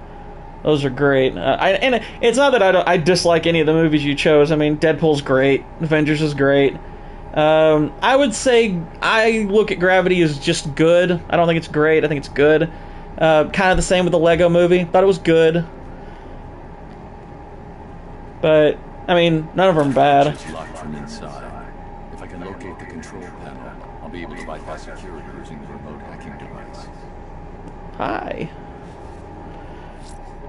Yeah, I'd agree, Israel. I think The Dark Knight and Logan are the top two. I would definitely have those as the top two. I would probably have Into the Spider-Verse possibly at my number 3. I think Into the Spider-Verse is fantastic. I think Into the Spider-Verse is just... I think that's one of the best theater experiences I've ever had watching a movie.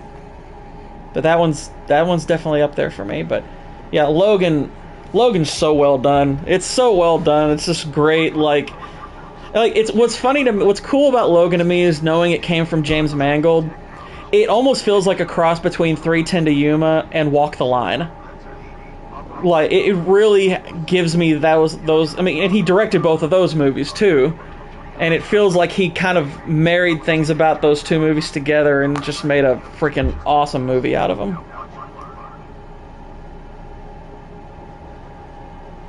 Well, I mean, Deadpool's humor's, you know, obviously it's kind of its hallmark. I think the action in it's really good too, but you know, also it's got you know, Morena Baccarin's in it, and she's gorgeous, so that doesn't hurt. That doesn't hurt at all. But I think the humor's spot on. I think Ryan Reynolds, I think that's one of the best superhero performances ever. I really think that's one of the best. Like, there's very few superheroes that you would say you can't imagine anyone else playing him, and he's one of them. I'll be able to turn it against them. Download the security drones. Okay. So I guess I gotta hack him. We both mean Logan, not the Wolverine.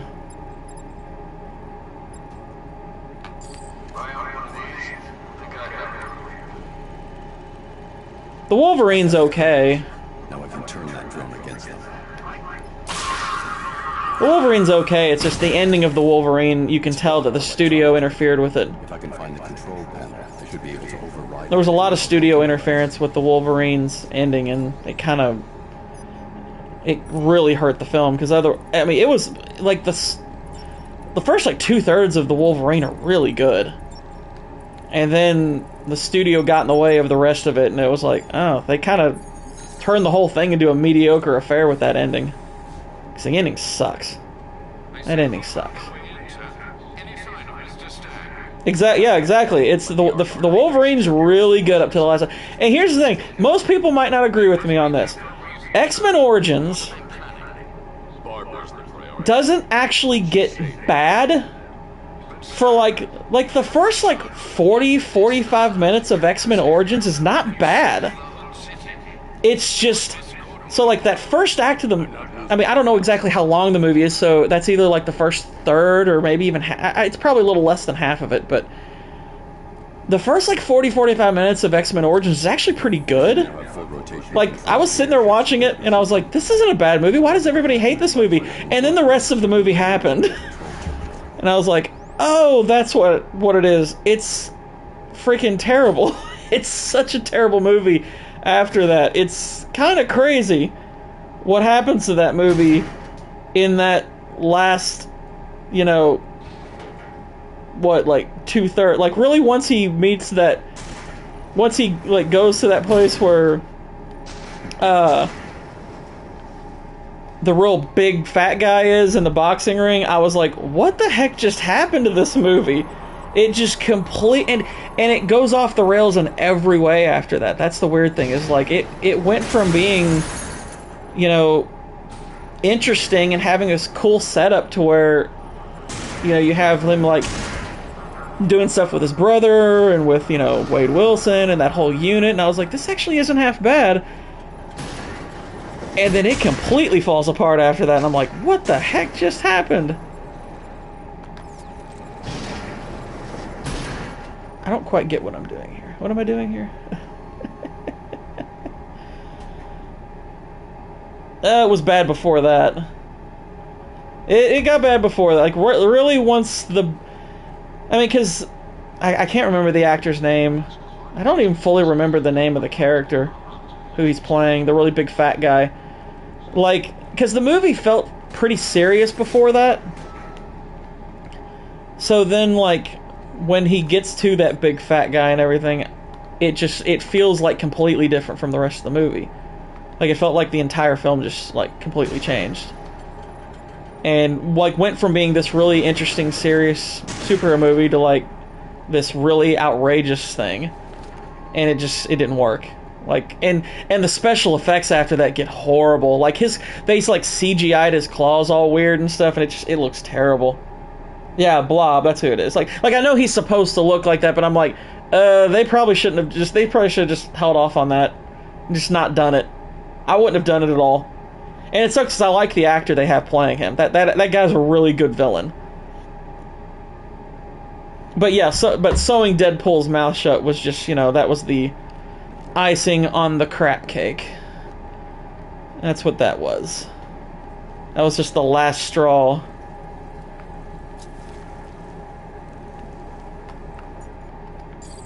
But yeah, it sucked because, like I said, the first 45 minutes of X-Men Origins is not bad.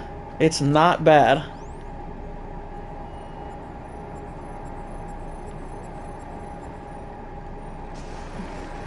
I mean, if you didn't mind that, that's fine. But I'm just saying, like, but even if you don't mind that, I think even the rest of the movie is still terrible. It's like the rest of the movie is still just really poorly done, especially some of the special effects. Holy crap, some of those effects are awful.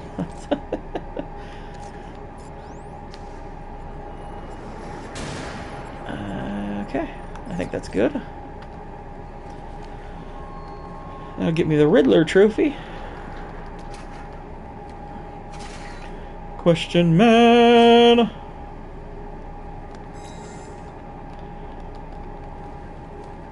Let me ask you this, Israel. Who do you think's the better Magneto? Fassbender or McKellen? Who's better? I know who I'm picking, but I don't know. But I know not everybody feels that way. I think I need to keep this one. Yeah. Activate that. I agree. I think it's Fassbender. And I think Ian McKellen, I think, is a fantastic Magneto. I mean, that's the thing. They've got two actors that are synonymous with it, but what's funny is what tips it over the edge for me are the bad movies that Fassbender had to do.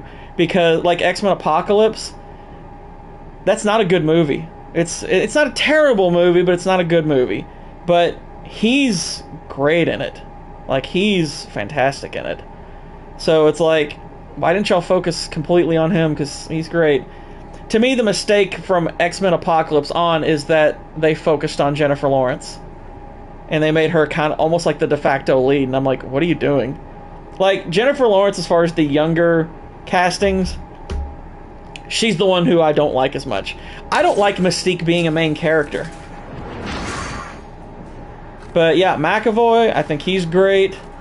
I didn't really like Apocalypse. He kind of reminded me of like a Power Rangers kind of villain.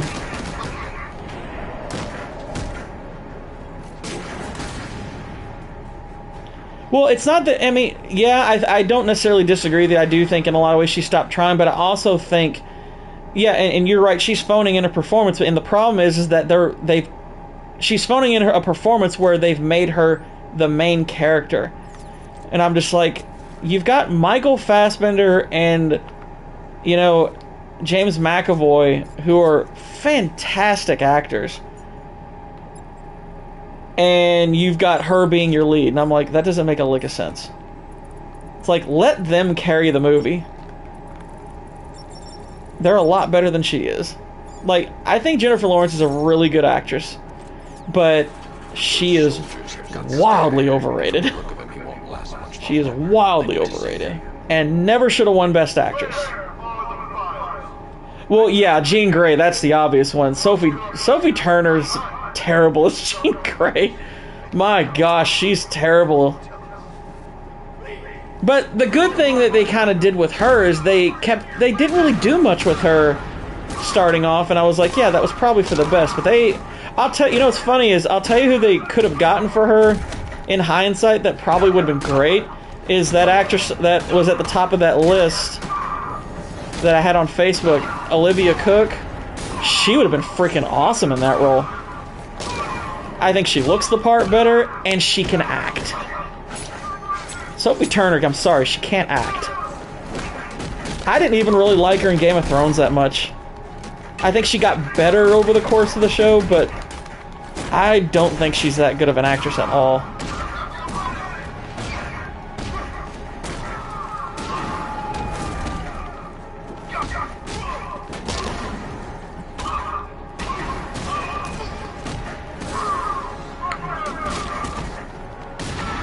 But that was weird to cast her. I mean, I think the only reason they did cast her is because of Game of Thrones, and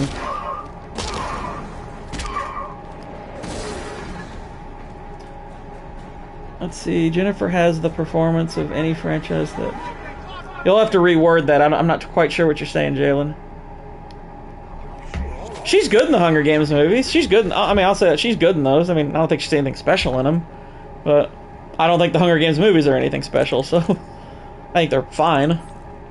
I think the second Hunger Games is really good. I'll give it that one. The second Hunger Games is a really good movie. They were going to kill me.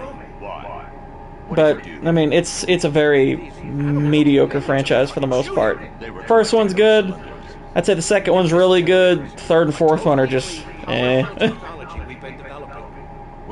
No, not even close. Not even close. Her in the Hunger Games over I don't know if her performance in the Hunger Games has equaled anything Fassbender has done. Not even close. Fassbender's better in Inglourious Bastards. He's better in the X-Men movies. He's better in pretty much everything he's in.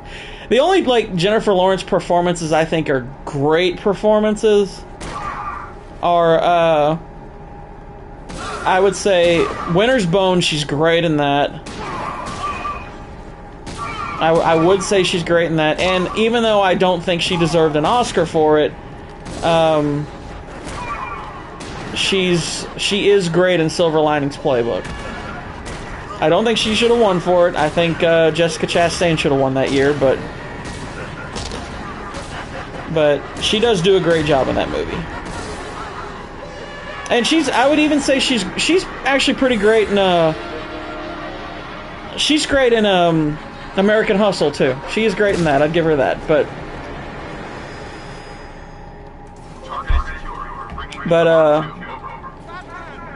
no, the best actor in Inglourious Bastards is Christoph Waltz. He's by far the best actor, and that's why he won an Oscar for it. I mean, he's by far the best actor in that.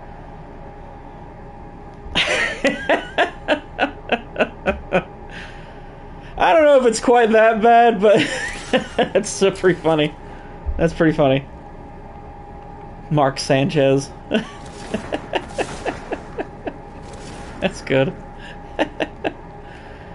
Now, I more think it's like, if we're going to do a quarterback comparison, like, okay, now, I'm not going to call Fassbender like a Tom Brady of actors. He's not that good. He's great, though. He's a great actor. And I'll tell you, if you haven't seen the movie Slow West with him, highly recommend that. That's a really good movie. I hope he does more westerns, because he's really good in them.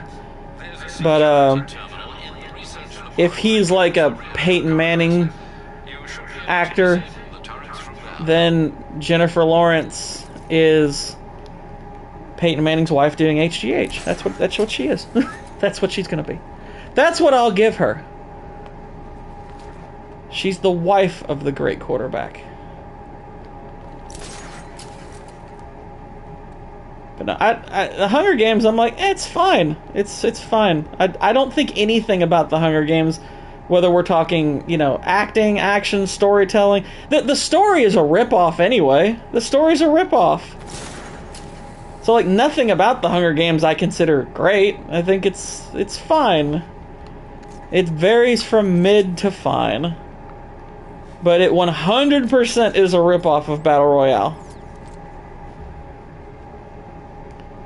Oh, yeah, I mean, Tarantino, he's basically, yeah, the Bill Belichick, Andy Reid, Mike Tomlin, whatever, of film directors. He's freaking awesome. I mean, we love him. He's awesome. He's the man.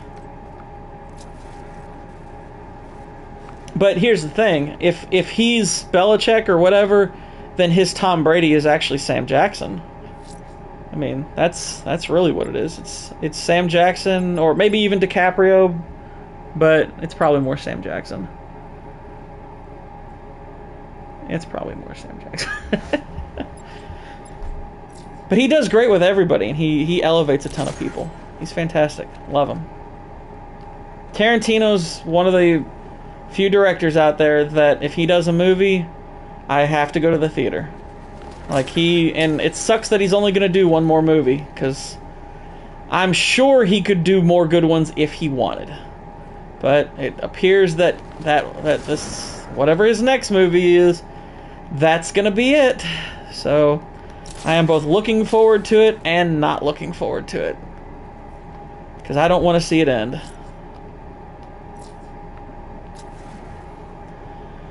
Okay, what the heck am I doing anyway? What am I doing? Go over here. Metallic service access. Blah, blah, blah, blah.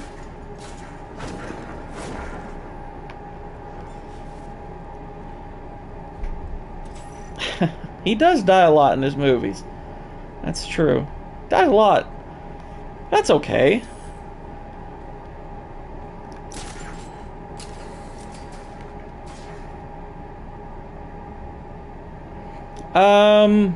Days of Future Past I definitely like more than X-Men 2. First Class, I'd probably lean to X2 there. But that one's close. I would say that one's a tough call. That one's a tough call. But Days of Future Past, as far as just the pure X-Men movies are concerned, I would say that's the best one. I would say that's the best one. To me, at least.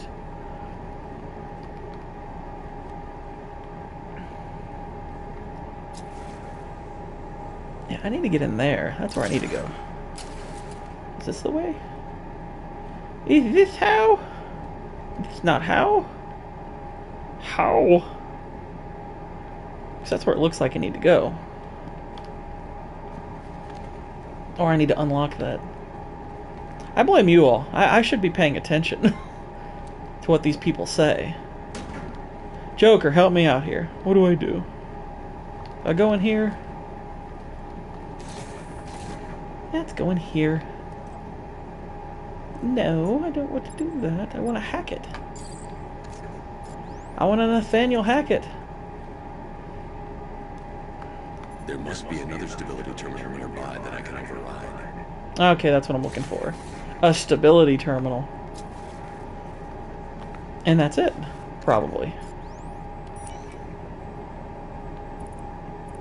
Yeah, Dark Phoenix. I saw a good bit of it, and it's wow, horrendous. Holy crap! What a way to end your X-Men movies.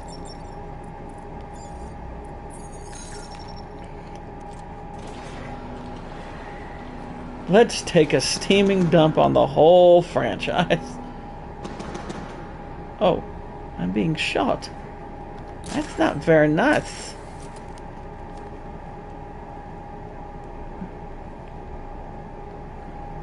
I should search the area for another stability terminal I can have. Wait, you're telling me that wasn't the stability terminal? What a ripoff!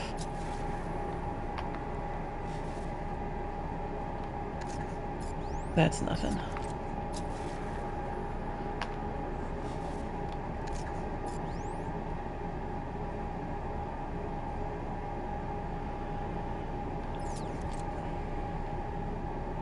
I would say the best X-Men director is whoever the heck did X-Men Days of Future Past.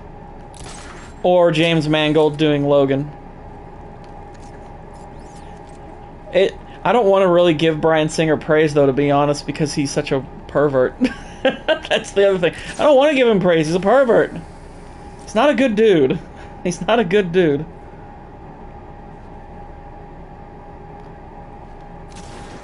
And I'll say this also about Bryan Singer. You know, a lot of people... I mean, he did Days of Future Past, so yeah, it's kind of hard to deny him, but yeah, he's a garbage human being, too. He's a bad dude. He did things I can't talk about on a live stream. He's another Kevin Spacey type, that's for sure. No wonder they worked well together on Usual Suspects. Although that's a bit of an overrated movie. Good movie, but an overrated movie.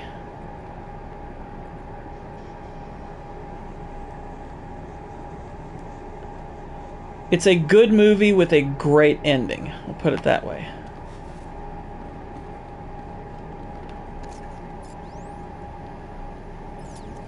Oh yeah, you just touch it.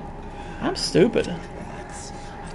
Anyone out there who comes to this stream after it's live and sees me mulling around like a retard, just trust me, you can make fun of me however you want. I know. I know. No, I mean, you're not wrong. There is the quality of separating the art from the artist. That there is quality. It's just when you're actually, there's like an order of things where I almost want to talk about the work first, which we were doing. We were doing that. But then when you go to which one's the best director, it's like, dang it, I gotta say it's Bryan Singer. But I do agree, it probably is Bryan Singer. He did the first, I mean, I don't really like the first X-Men all that much. I think it's, It's kind of a mix of okay and laughable. But it's fine. But then X-Men 2's like pretty great, and then, you know, Days of Future Past is great, and then I assume he did First Class, or probably had some involvement with it. So yeah, I probably would say he is the best X-Men director. But yeah, I mean, yeah, you do separate the art from the artist. I mean, that's, yeah, I don't disagree with that.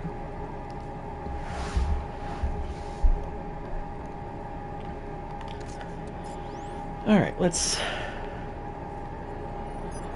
play a game of destabilize and make a path. So I can go here, there. How far will that get me? I don't want to get squashed. That'll get me there. Okay, that'll work. That'll do.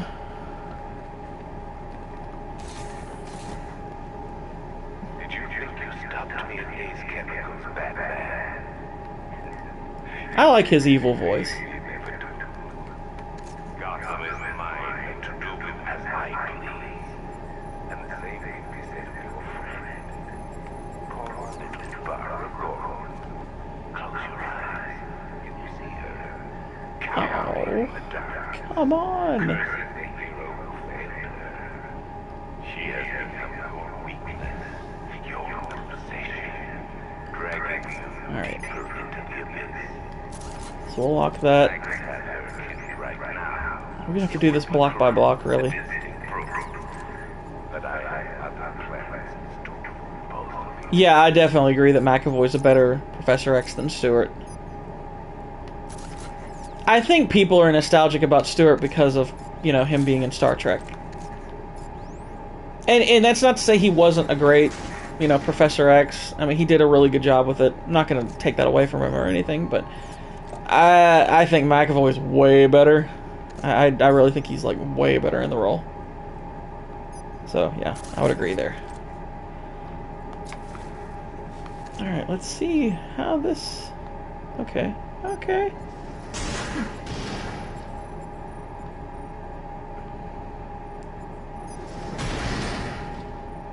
Okay, so this one actually we do need to lock.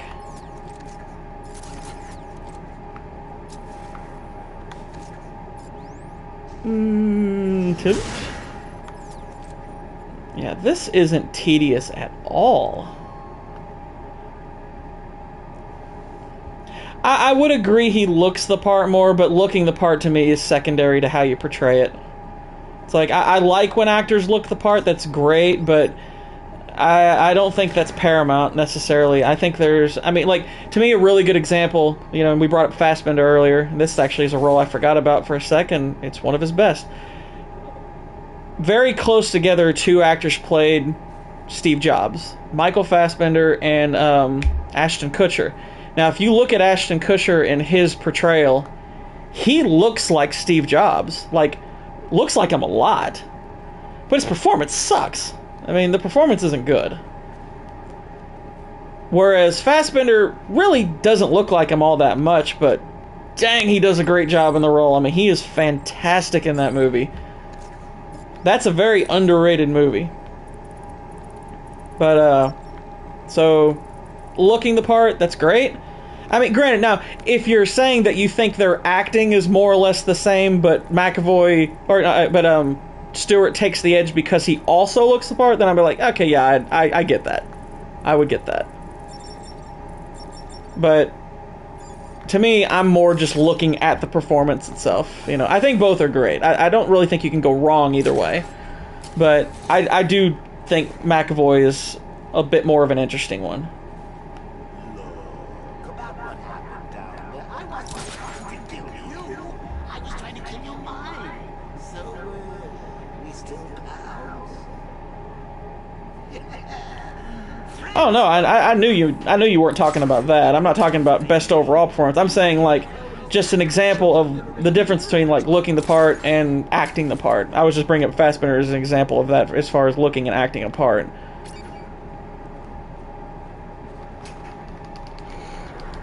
But I mean, but with McAvoy and Stewart, their performances are both great. So if him looking the part puts him over the top for you, I get that.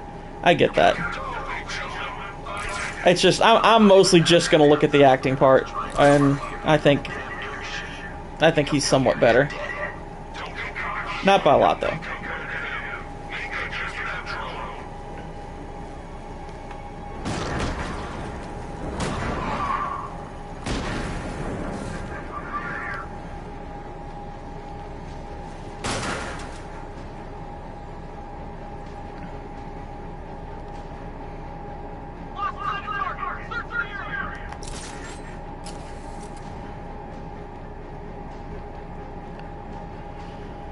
Hi, dude. Smell it. Smell the hands.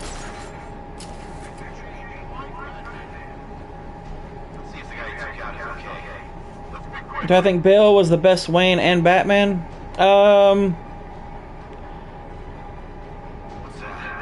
Yeah, more. I'd say more or less. Yeah. Well,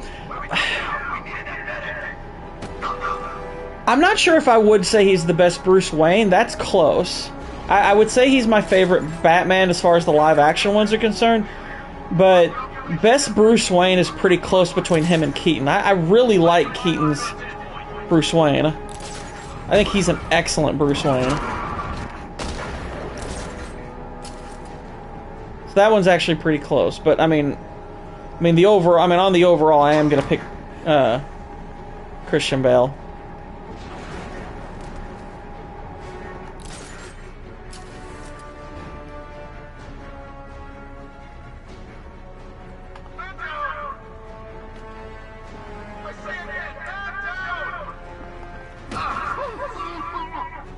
Though, funny enough, the two Batman costumes I like the most are Pattinson and Affleck. Now that they're out of the way, I can use that console to disable the airship's defenses. Tobey Maguire. I don't think that's that hard. I like Tom Holland. I think Garfield... Now, here's the thing. I think if Garfield had been in better movies, he might have been my pick. But he didn't get good movies, really. I mean, he got an okay movie and a bad movie. If he had gotten good movies, he might have been able to top Maguire, but... Maybe the CCTV camera I mean... help me. I should scan the footage to see if Stag's hands touched any I would say, surface like, as far as, like, getting consecutive good movies, I would say Holland got the best, like, like the best rap for as far as like having consecutive good movies. He didn't really get a bad movie, whereas Maguire got a bad movie, Garfield got a bad movie. So Holland was the most fortunate. But the best Spider-Man is Tobey. I mean, it's Tobey. Of course, it's Tobey. There's nothing here. I need to find surfaces he touched during his abduction. The Batman costume I hate the most. I mean, that's got to be the bat nipple one. that's got to be the bat nipple one. That's not a full handprint. I need to find moments when Stag's hand is flat on a surface. Is that a joke? That is not a handprint?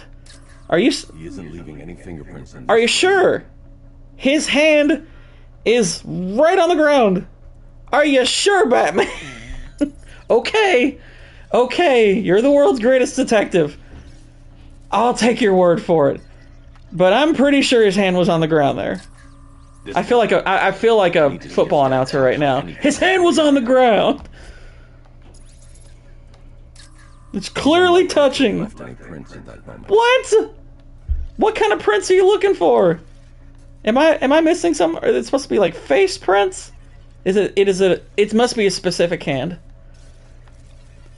This is, yeah, I really do feel like a football official here right now. After reviewing the play.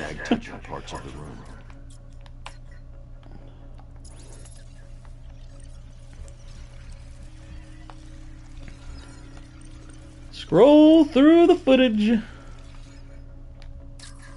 This is no good. He isn't touching anything in this frame. Not good enough. I need to find points where Stag is likely to have left fingerprints behind. There's nothing here to help. Oh my gosh. I need to find there, right there. Okay. Stag's hand came into contact with the surface in the room. He's unlikely to have left any prints at that moment. Oh wow. It must be like his other hand. There. He isn't leaving any fingerprints. What? Oh my gosh! Is it the Arkham Knight then? Is that what we're... No, he's saying Stag.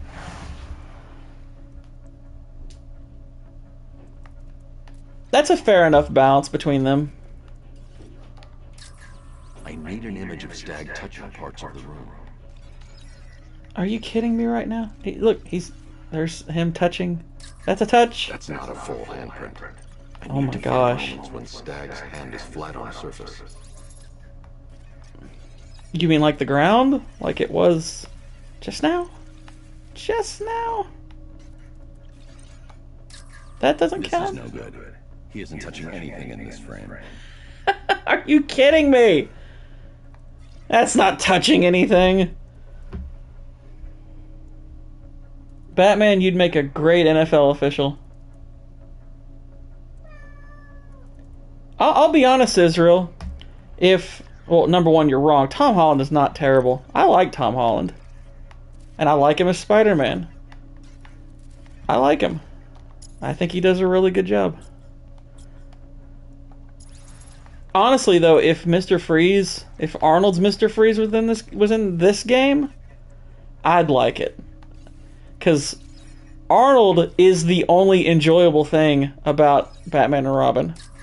There's nothing here. I need to find surfaces. I mean, he's pretty freaking hilarious.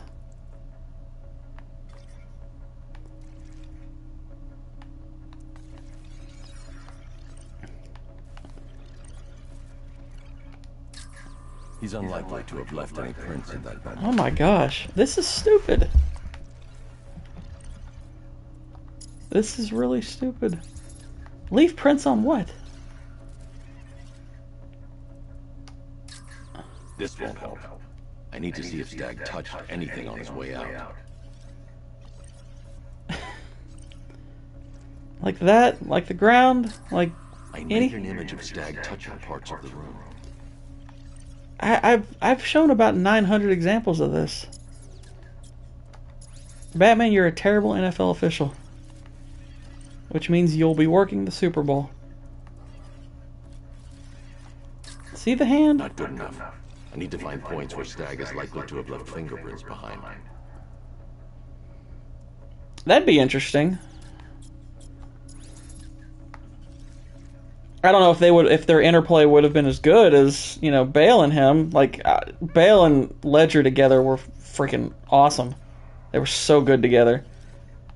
But I mean, Affleck to me is the, you know, to me the greatest injustices of the DCEU is obviously the Henry Cavill thing, and the other is that we really didn't get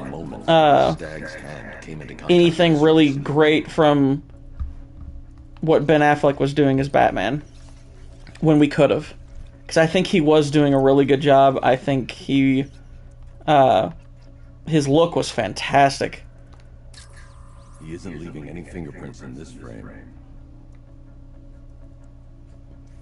I think aspects of him, yeah, there's things about him in Batman v Superman I think are really great, but not as a whole. I mean, just nothing about the movie as a whole is any good.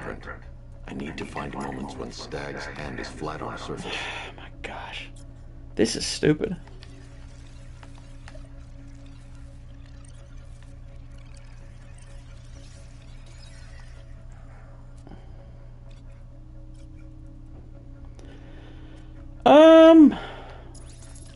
I mean, the idea of Matt Damon playing Joker is not a bad one, but I mean, I know he's not going to. This is no good. He isn't touching anything in this frame. No, I don't know. I actually think Matt Damon could have played a version of the Joker. He has kind of a wildness about him. I actually think he could have pulled it off. He wouldn't be like my top choice, but I wouldn't actually put that past him. I wouldn't put that past him at all. Not in his heyday, at least. I wouldn't do it with him now, but... And no, I don't... And by the way, they're not keeping Ben Affleck as Batman, but James Gunn's not keeping him. He might have him make... There might be some cameos in some of the movies they've already shot, but going forward, Affleck's not going to be Batman. He will not be Batman. They're going to have a younger Batman. Not much younger, but younger. He's unlikely to have left any prints in that moment. Yeah, Jesse Eisenberg as Lex. Whew, that was bad. I need an image of Stag. That is one of the dumbest things they've ever done.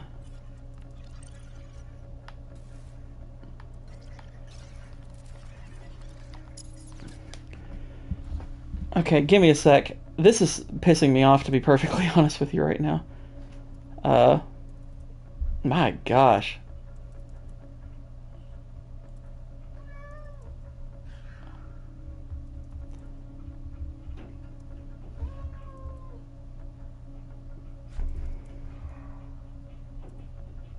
Stag prints.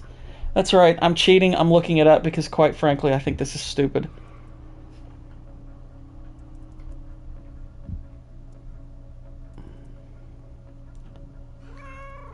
Hey, it's my cat.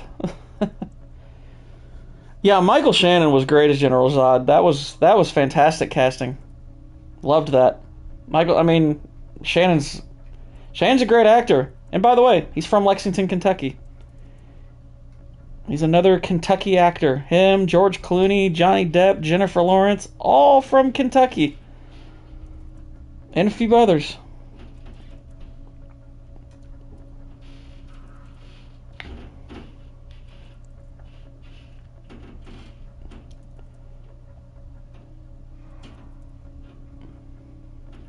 But yeah, this is annoying.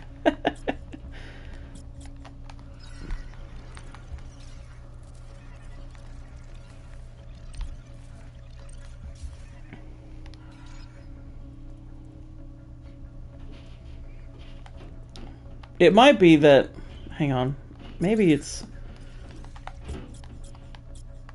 the problem.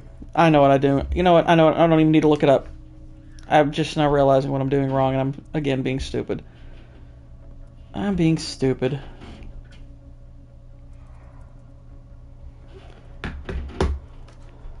You're supposed to lock in these frames. Stag will have left a hand on the floor there. I should check for other places he touched. That's my problem. I don't like this game. It's annoying me because of that stuff. He isn't leaving any fingerprints in this frame. Yeah, it's because his hand's all... Oh, there he is. He touched the floor after he was thrown down the stairs. I should search for more prints. No, I don't think so. I don't think... Gary Oldman's Gordon is perfect. It's perfect. That's never going to be equaled, as far as I'm concerned. He touched that railing when he steadied himself. I should find more prints to reconstruct a full set.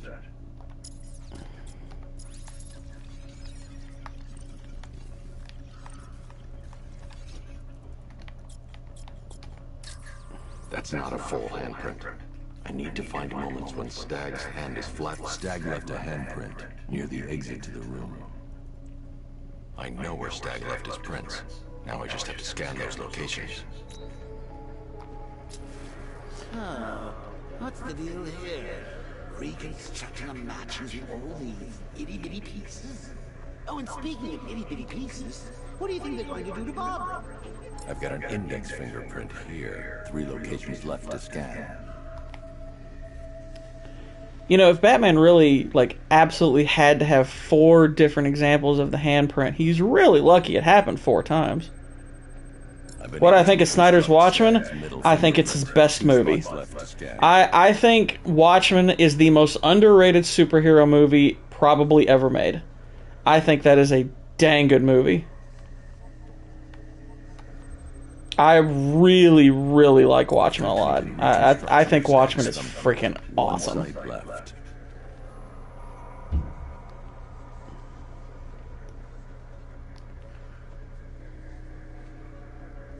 Like, and here's the thing, I'm not saying that it's perfect. Yes, really. I think Watchmen is an outstanding movie. I think it is one of the most... I definitely think it's his best movie. I think it kicks the crap out of 300, and I like 300 just fine, but I think Watchmen's better. There are parts to Watchmen I don't like, that I think... Like, I think there's one casting in Watchmen that's wrong. I think Silk Spectre is miscast. Because I don't think Malin Ackerman's a good actress. And they needed a better actress for it. So... There are, you know, now, she's not a terrible actress, mind you, but she's not a very good one. So there are times where she brings down the movies. There are a couple of creative choices in the movie that I think are downright cringe-inducing. There's that whole Hallelujah sex scene, which is awful even. I mean, that's awful by sex scene standards. That's a horrible scene. But the overall film is freaking awesome. I love Rorschach. Dr. Manhattan is fantastic. I think Patrick Wilson does great in it. And here's the other thing that's I find very impressive about it, because I've read the graphic novel. I'm not a big comic reader, but I have read Watchmen, and Watchmen's great. The way that Ozymandias does kills like the millions of people at the end is better in the movie. Like, much better in the movie. It is much better in the movie. And if you like 300 more than Watchmen, I get it. I think 300 to me is like, it's like a good slice of pizza. It's hard to get a movie like that wrong. He did it really well.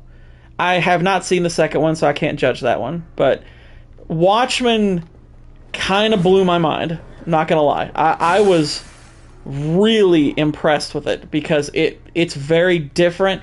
It does the dark superhero movie really well. It does it really well. Like, and maybe that's oversimplifying it, because obviously there's plenty of dark superhero movies. The Dark Knight is a dark superhero movie, but I mean, like, kind of showing the real dark side of a superhero, where it's like maybe they're not as quote unquote super as we think. I mean, like, things like The Boys doesn't exist if not for Watchmen. Watchmen is, we're kind of in an era where everything is being deconstructed, and most of the time that's not a good thing, because they're doing a crap job of it. They're really just doing it to tear things down. Watchmen was a deconstruction of superheroes done a long time ago, and not in some stupid woke way, but in a way that actually was interesting and thought-provoking, you know. And I think part of the reason I like it so much is because Snyder's very faithful to it. And again, aside from that scene that I mentioned, and aside from Malin Ackerman's casting, he did a great job with it. He did a really great job adapting it. I mean, he did a fantastic job adapting that movie. So I give him a ton of credit for that movie. I think that's... Yeah, I do mean that. It blew my mind how good... Because I was... And I say it blew my mind because I'm like, all right, I was hearing what most people were saying about it, like, it's okay, it's not great, but I already had a ticket to it. You know, so I was going to see it, you know, no matter what. And when I got finished watching it, I was like, I don't know what people thought they were getting. I mean, what kind of surprised me was that a lot of the people who said it was okay were people who were like really big fans of the graphic novel. And I'm like, you were never gonna... It's like, you're a fan of the graphic novel and you're not satisfied? It's a really faithful adaptation. Like, this is a super faithful adaptation to the book. Like, really faithful.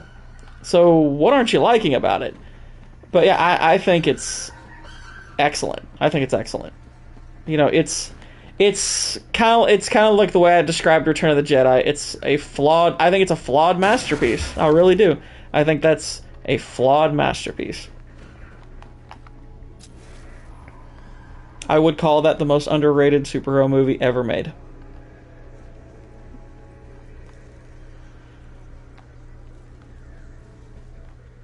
Yeah, that's my hot take. That's my hot take. But I mean every word. I mean every word of it.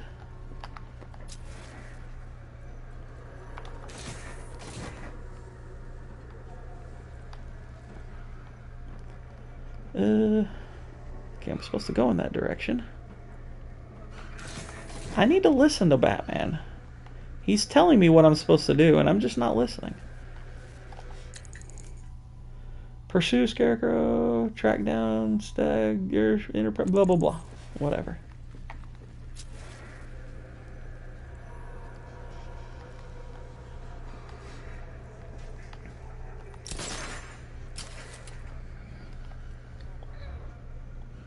Yeah, and it's a movie where his, you know, Snyder's style enhanced, like, actually was a good thing. Like, 'cause, you know, Snyder has that kind of, you know, very, you know, he has that signature style that he does with pretty much all of his movies. And it doesn't always work. I mean, there's plenty of times where that style is, you know, it doesn't really do anything for me. Watchmen, it works. You know, it definitely works for Watchmen. And it kind of enhances things. It's like a near perfect mechanism for that kind of movie. Like a lot of times when you'll see like slow-mo in his movies, it feels kind of gratuitous. Like even in 300 it's sort of gratuitous, but it's just in 300 it's kind of gratuitous in a good way, because that movie is kind of supposed to be over the top. You know, it's meant to be weird and over the top like that. But with Watchmen, it doesn't feel gratuitous. It feels right. Like that, just like that moment where, like, you know, the comedian gets thrown out of the window and it goes slow-mo and everything. That's an enhancement on that scene. That actually really worked well, because it's almost like, you know, it's got, you know, comic books are, you know, told in frames, so you can kind of get stuck on a frame that maybe shocks you a bit. And it feels like that freeze, that slow-mo is almost like the live-action version of a freeze frame in a way. I think that's really, really cool how it works there. I think it works really well. His style married to that book was a great match.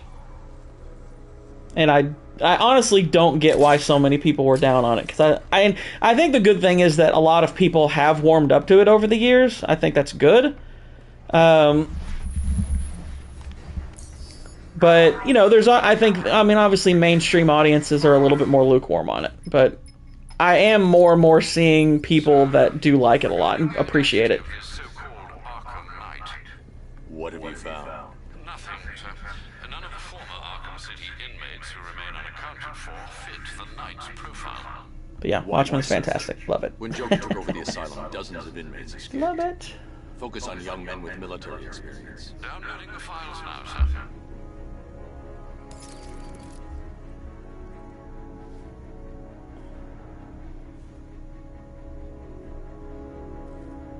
Oh yeah, they are. And I'll tell you what, I know a lot of people were kind of down, because the obvious, excuse me, the obvious miscasting was Malin Ackerman. We've gone over that one, but some people honestly were, a lot of people didn't like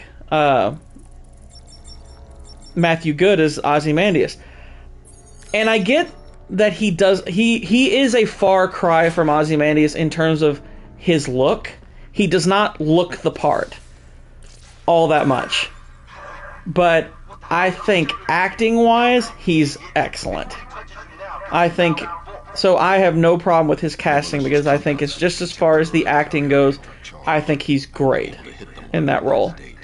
Doesn't really look it, but plays it well.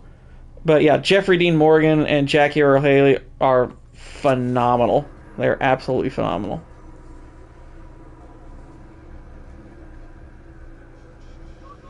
Yeah, I mean, like I said, I agree. I think he was great in it. I think, like I said, I think people were down on him because they didn't think he looked the part. And I get that, but at the same time, I'm like, okay, he may not look the part, but he played it really, really well. I can't sabotage that until I upgrade the disruptor. Boo! That sucks. Well, who's carrying? Whee! Oh yeah.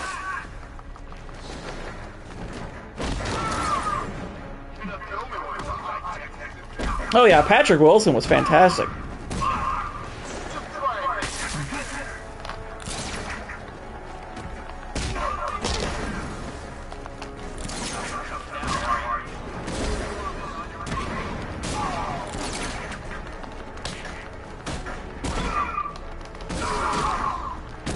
Oh yeah, Billy Crudup as Dr. Manhattan was perfect. He was perfect. I mean, I know he's behind a bunch of blue CGI, but, the way he's, playing the part, just, voicing it and everything, gosh, he's good in that. Billy Crudup's honestly, I mean, I should have probably added him to that list I should probably add him to that list, that you had up on Facebook, because Billy Crudup's actually a great actor. He's a very underappreciated actor. I've liked him for a long time. He's great in Watchmen. He's fantastic in Almost Famous. I liked him in Mission Impossible. He's in Mission Impossible 3. Yeah. Well, you asked on Facebook who we consider. I meant your post. I had the list. You had the post. But yeah, I think Billy Crudup would be on that list of underrated actors. Highly underrated actor. The access point to the stability controls has been destroyed. It's been destroyed. Well, let's fix it or something. I don't know. Oh wait, need to change to the hacker. I think this is just going to open up the gates. Yeah, I liked him in that too. Which I know a lot of people hate those sequels, and I get it. I get why they don't like them, but I kind of look at like Prometheus and Alien Covenant almost like they're not Alien movies. So I don't hate those movies like some people do. Yahoo! Booyah!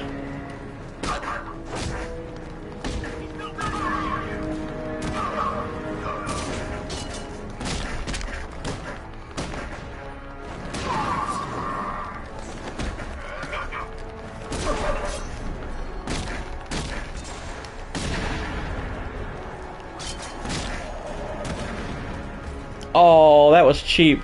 You know that kick should have taken him off that blimp. But obviously Batman has like magnets in his boots that pulled him back via the sword or something stupid like that. Come on, Batman, kill him. Kill him.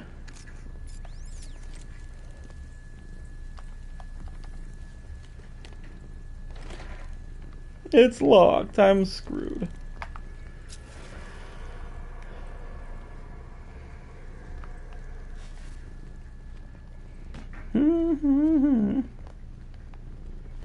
What haveth we here? Ew. Speaking of alien, it's like the facehugger tanks or something. Creepy. Oh, hello. I can blow you up.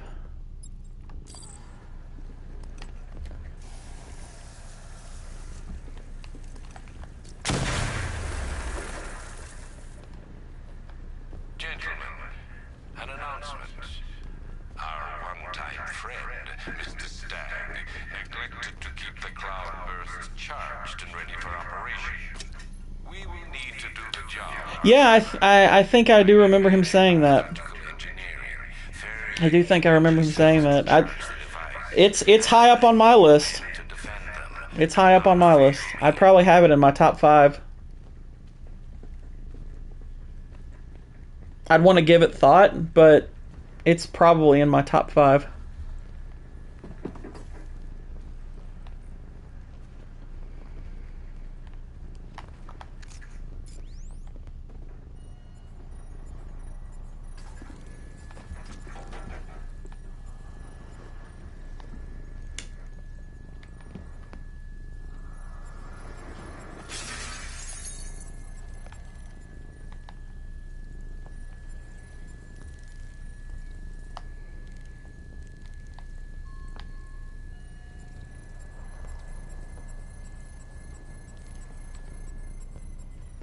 Whee! I'm doing ship tipping.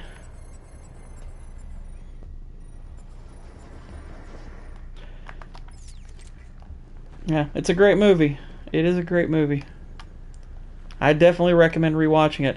Well, as far as like the various cuts of it, there's one cut where like they add like the animated stuff to it, which, you know, if you really want like the graphic novel experience, the Ultimate Cut does that, because like the graphic novel has this if you've never read it, there's this this other graphic novel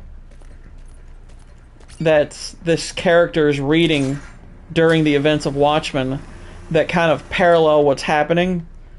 And I'm no longer connected to the tilt controls.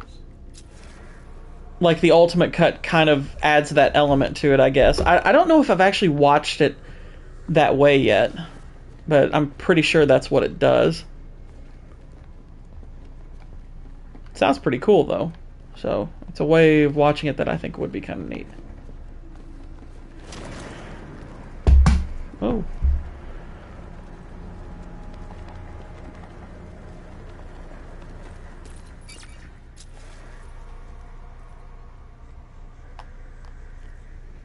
I heard something breaking here. I should have been looking. Oh, there it is. This is what got moving and got breaking. Okay.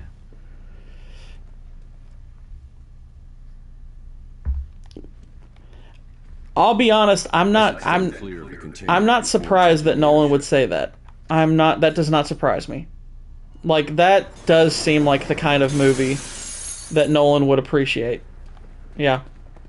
I can definitely see that. That's not a big surprise to me. And I agree with him. It kind of is a movie that's ahead of its time. Because it's... A lot of that movie that it was doing was, you know, stuff that they're trying to do now. Like I said, stuff like in The Boys, that's not happening without Watchmen. That's not just the comic. That's true of the movie. That's true of the movie. And granted, The Boys, you know, I know most people have mixed feelings on it. I haven't watched it. But Oh, hello.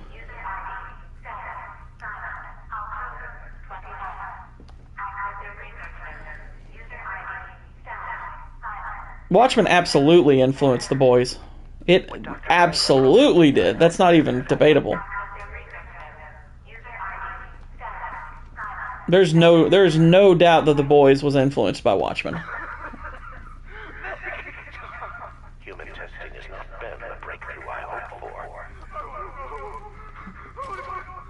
Because the boys is kind of about a similar thing. Like I said, Watchmen is very much about, it's kind of deconstructing the idea of superheroes, and basically, like, kind of the point of Watchmen is that superheroes at the end of the day are still human beings with the person, with the kind of the wicked hearts of human beings, and when you give a human being that kind of power, it, can cause them to do some pretty corrupt things, and, do things that are psychotic seeming. You're giving them the power of gods, and man isn't meant to be a god. The Boys is kind of doing a similar, superhero deconstruction. It's doing something very similar in that regard.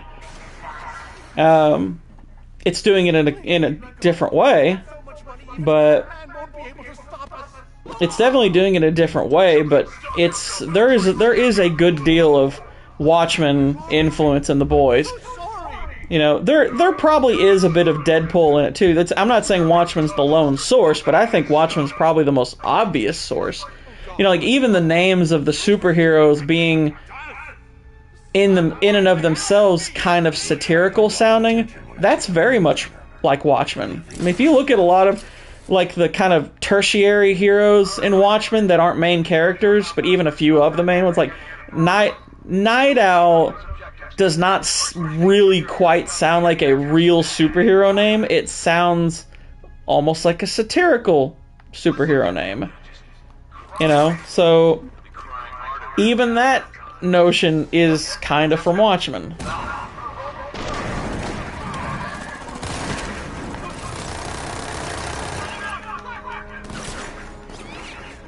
That guy's got a minigun!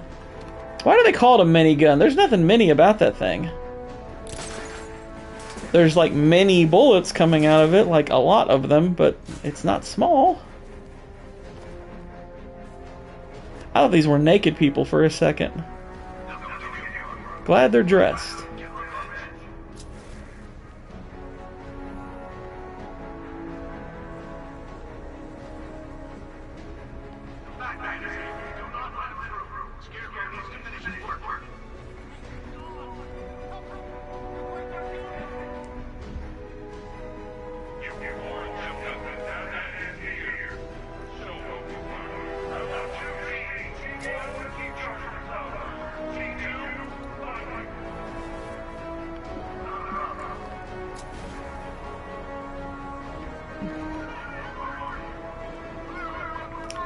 This is like those teams that were searching for SpongeBob. Any questions? Gold Team rules. Our work is done. My calibrations are almost complete, and the cloud burst will be charged. Until then, keep supplying me with energy cells. Yeah, I think Nolan is onto something there. Like Watchmen came out not too long after The Dark Knight. But The Dark Knight, so it's basically like The Dark Knight, Iron Man, and Watchmen were kind of at the same time, and we had superhero movies. They were picking up steam and everything, but like if Watchmen came out today, holy crap. Yeah, I mean more or less the same time frame, like not necessarily the same year, but like really close to each other. So we were starting to get more superhero movies. They were becoming more mainstream. They had been, in the pipeline for a while.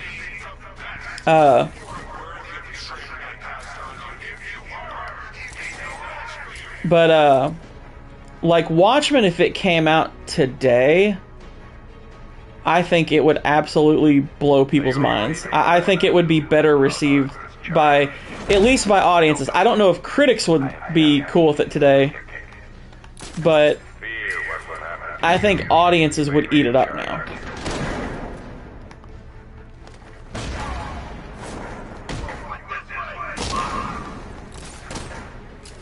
Like, I think audiences would look at something like Watchmen today as like a breath of fresh air.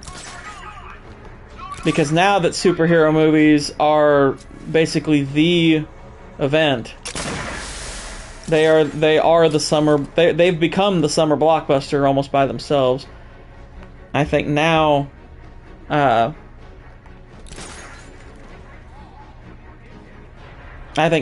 would be, they would be considered, like, Watchmen would be loved by audiences now. Because now, a lot of the stuff that Watchmen is referencing would be understood because we've had so much superhero exposure.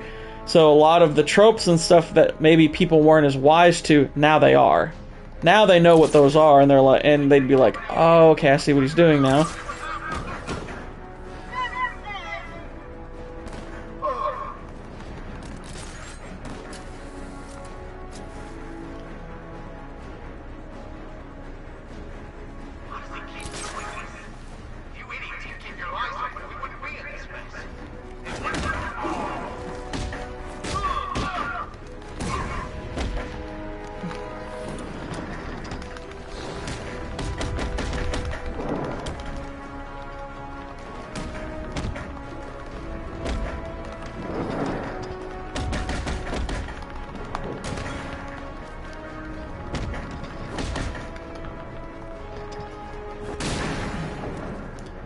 Take that, muscle nerd.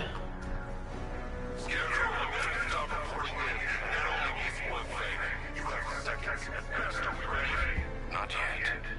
The cloudburst must be fully charged.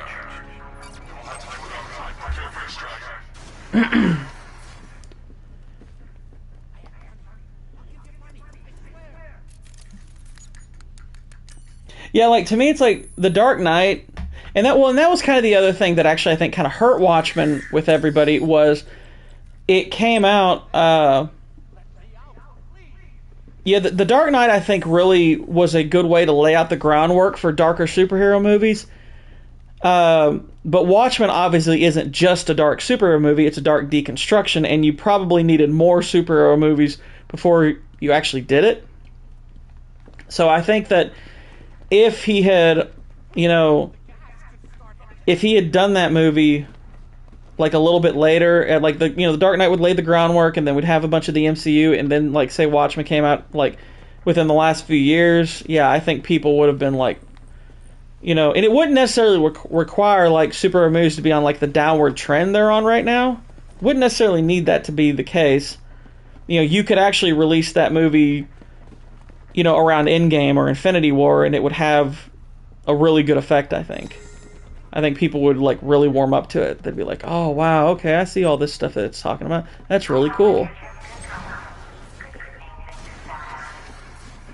But the good news is that you can watch it now and see what it is now with all that stuff in mind, and it's like, yeah, it's freaking awesome.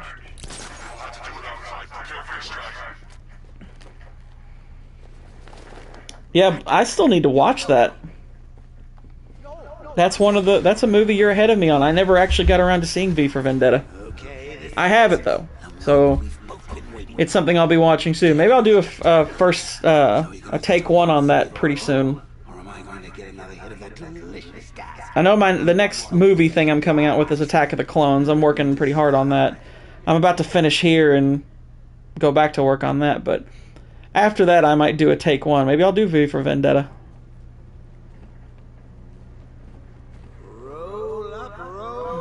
It's the Pick the Real Scarecrow show. So where's our first contestant?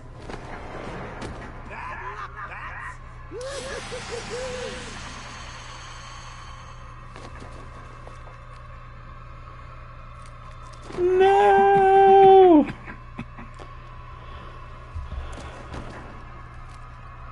Yeah, I mean, Hugo Weaving's awesome. Just feels like you are. My toxin is filling your lungs.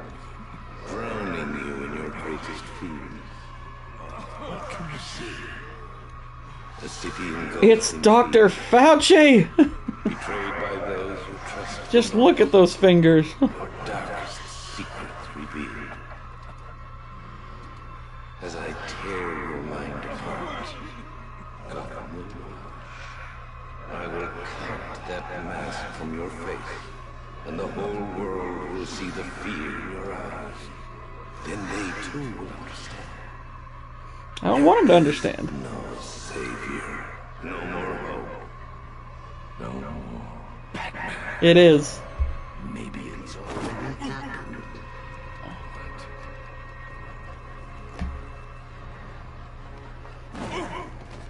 Look at me! I'm amazing! And this body! I can't believe how strong it is!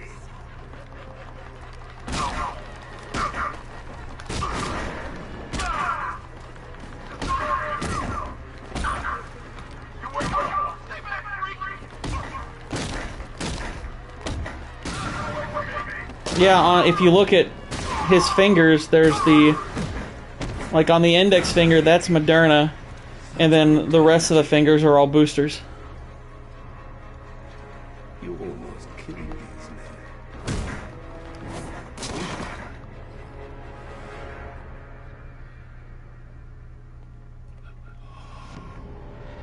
Come on, you can finish it. Look at him. He's no better than the creep who killed your parents. You need to do something. You need to stop him. Pfizer's what he's got on his chest.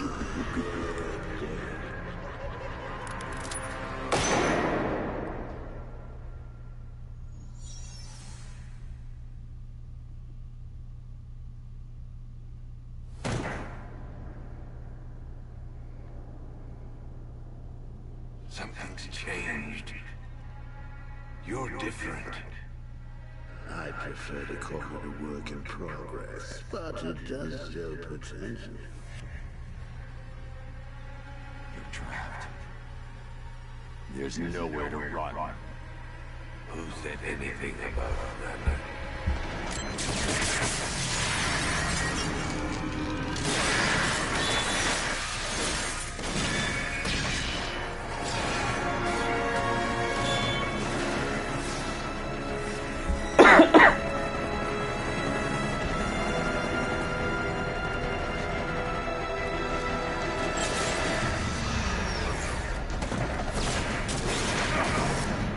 Oh dear.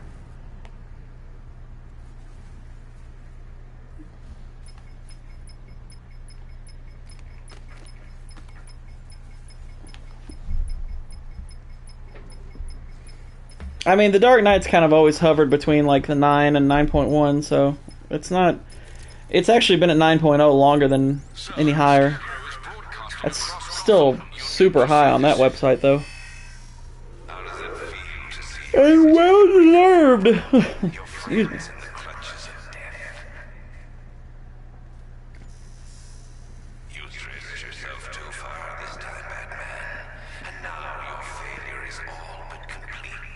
Okay, Darth Vader. As that final dying breath escapes her body, she will know you are the one who failed her. Batcrow. Alfred, he's holding Oracle at the safe house in Chinatown. I'm heading there now. No, Batman's never been a 9.4. Never that high. Not all around. Because that's higher than Shawshank. And Shawshank's been the #1 movie on that website for years. I mean, years. That Shawshank's been #1 on IMDb like since I was your age. That movie's been #1 forever. No, Dark Knight's never been like 9.4. And it would take a ton of votes to get a movie with that many votes down to 9.0 from 9.4. And it's had about this. It hasn't changed that much in terms of number of voters. Yeah, like Shawshank, if you look that up on IMDb right now, it's 9.3, and that's number one. Like, that's the highest rated movie. So, like, Dark Knight's been mostly at 9.0, like, for the better part of a decade. Yeah, it's got 2.7 million votes. It was at 9 out of 10 with a million votes. So it's pretty much hovered in that space its whole time. I've never seen it any higher. I think there may have been a time where it was like 9.1, but that's 9.1, 9. That's pretty much where it's always been. I'll tell you this: what it has moved up in though is it's now actually higher on the actual list, because it was not. It's right now number 3 all time. It was not number 3 all that long ago. It was like 4th or 5th. Wow, 12 Angry Men has actually moved up to number 5. That wasn't that high either. Several movies have moved up and down, looks like. Schindler's List is 6. That's been about where that's been for a while. Actually, Godfather Part 2 for a little while. I know it was 4, but it actually there was a while before it was where Dark Knight was number 5. It moved up to 4, and it kind of stuck there for a few years. It's up to 3 now. Godfather Part 2 is now down to 4. Godfather Part 1 is at 2, which I'm fine with that. I think The Godfather is one of the greatest movies of all time. Return of the King is up to number 7, which that is an improvement because Pulp Fiction actually was ahead of it for a while. So, yeah, there's been a little bit of movement there. Dark Knight actually being at number 3, that's pretty cool. Alright, I'm going to hover around to where my destination is, and then I'm going to call it because I have been streaming for some time now. It's like I've been streaming for, what, almost 3 hours?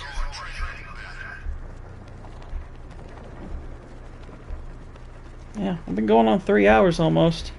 That's a long stream! That's fantastic for a comic book movie. Now, if we can just get Endgame off of the list completely, because Endgame ain't got no business being in the top 250. That's ridiculous. Endgame is so overrated. I get frustrated seeing that movie. You didn't know that? Yeah, Breaking Bad is the only reason Breaking Bad is not the number 1 movie or number 1 show right now is because of a lot of those like miniseries, and especially like I know Band of Brothers has been high up there. I know like the Planet Earth series is really high, but I think that's cheating a little bit. Endgame's fine. It's not. I think number 1. I think Infinity War is way better, but Endgame has a ton of issues. Endgame has so many plot problems that annoy the crap out of me. I think it's a good movie. I don't think it's a great movie, and I have a huge problem with it being in the in the IMDb top 250. I think too many people let their feelings on first viewing dictate what they thought of the movie, because it satisfies your feelings, but But it's like when you actually watch it with a more scrutinizing eye, it's not as good as you think. It's got a lot of problems. Yeah, Band of Brothers is really high. Band of Brothers is amazing. Well, Band of Brothers and Chernobyl aren't really shows, they're miniseries. So they're meant to be just miniseries, which is fine. There's a place for that. And they're phenomenal. So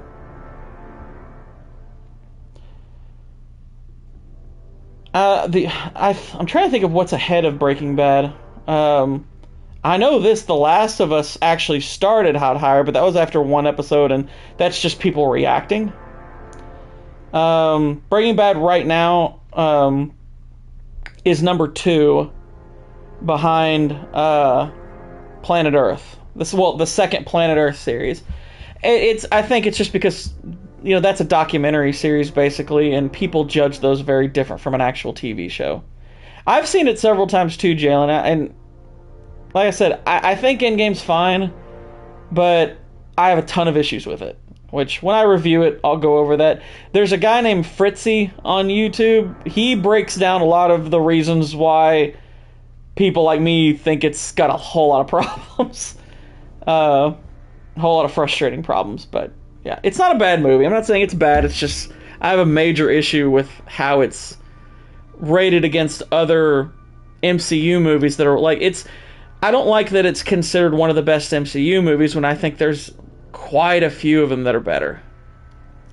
But anyway, I'm going to call it here. I've been on for almost 3 hours, so I will be back on again tomorrow evening.